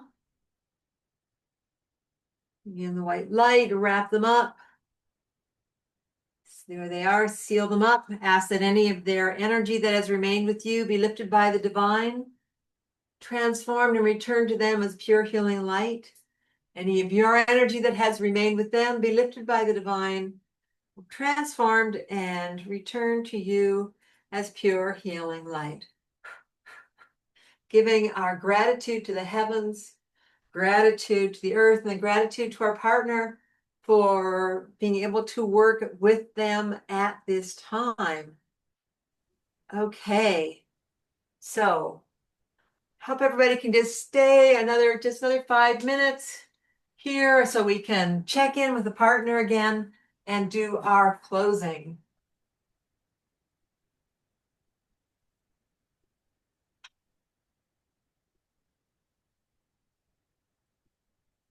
So oops. Okay, I'm going to explain once again. So now we have a beautiful skull to look at. The first move, so we can put Janet up on the screen I too. was on the process. Yep. Okay, so the first pass, you're going from the base of the skull right through to the yin tang, straight through, like an arrow, and then coming around the insides of the skull, like you can see there, and doing those like 2 circulations. Like I can't do it on hers, but it's those 2 circulations from the through and then doing the water cycle, which is right on the line. Right, it's right in that black line in the center between the tentorum, like right there, the groove of the governing channel. So you're doing that up the front. That's a water cycle. And then we just switch it to a fire cycle. That's sort of a nice segue, the fire cycle. And then from the fire cycle, we're landing again here, but we're going around the outside and down like an arrow the other direction. And out here, and then around So the two circles are like this. So you're really moving the energy and you're kind of just, you're trying to like get in there and move the energy inside the brain and break up blockages. So you may have felt something and then maybe it went away. Anyway, thank you for holding that up, and hopefully that made that whole process a little clearer. It says in here 18 breaths, but I think that we should just do 18 rotations. Yeah, It's a yeah. lot. Yeah. Yeah, it's very Depends on how powerful. severe it is. If it's severe, do the I 18 know. breaths. Yeah, but most of the time I think it's going to be good with rotations. Yes, 18. Okay. Yeah, and when are we back together? Oh, I know this date very well. It's my birthday. We get to celebrate John's We're coming back birthday, on my birthday, April 8th. April 8th. Nice. Soon. Yeah, Yep. It's coming right up. that's It's why I already the remember middle that middle day. of March. How many weeks is that? It's just over 3 weeks. Yeah, about 3 weeks. Yes, like 4 weeks from the beginning, from the Yeah, Wednesday. 3 weeks from Wednesday, this coming Wednesday. Yeah. Yeah. Yep. Okay, lovely people.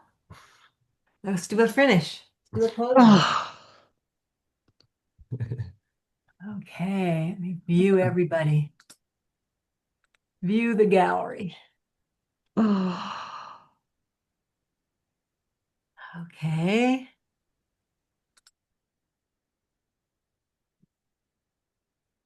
Okay, so let's breathe in from the earth. Yes.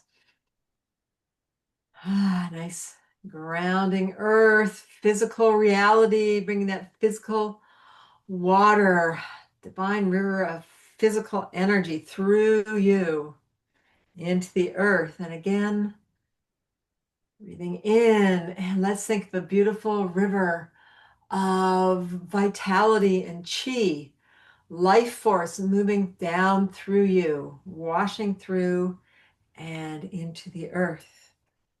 And breathing in from the earth and connecting to a beautiful river of divine spiritual light.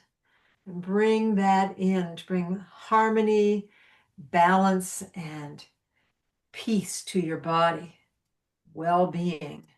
Bring your arms out and feeling gratitude for this world, for nature, for the elements, for the great beings of light and all those beings who work with us. So much gratitude, and bring that into your heart. And then sending gratitude out to everyone that's here. I'm sending gratitude out to John and to Karen for being here, also for, You. oh, thank you. And for everybody who's here, thank you all. And everybody who's watching it later, thank you so much.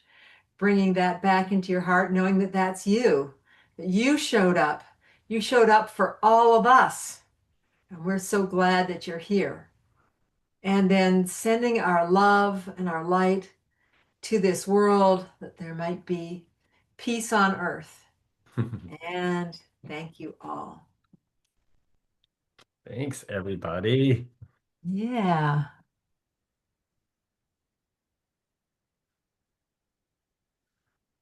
Thank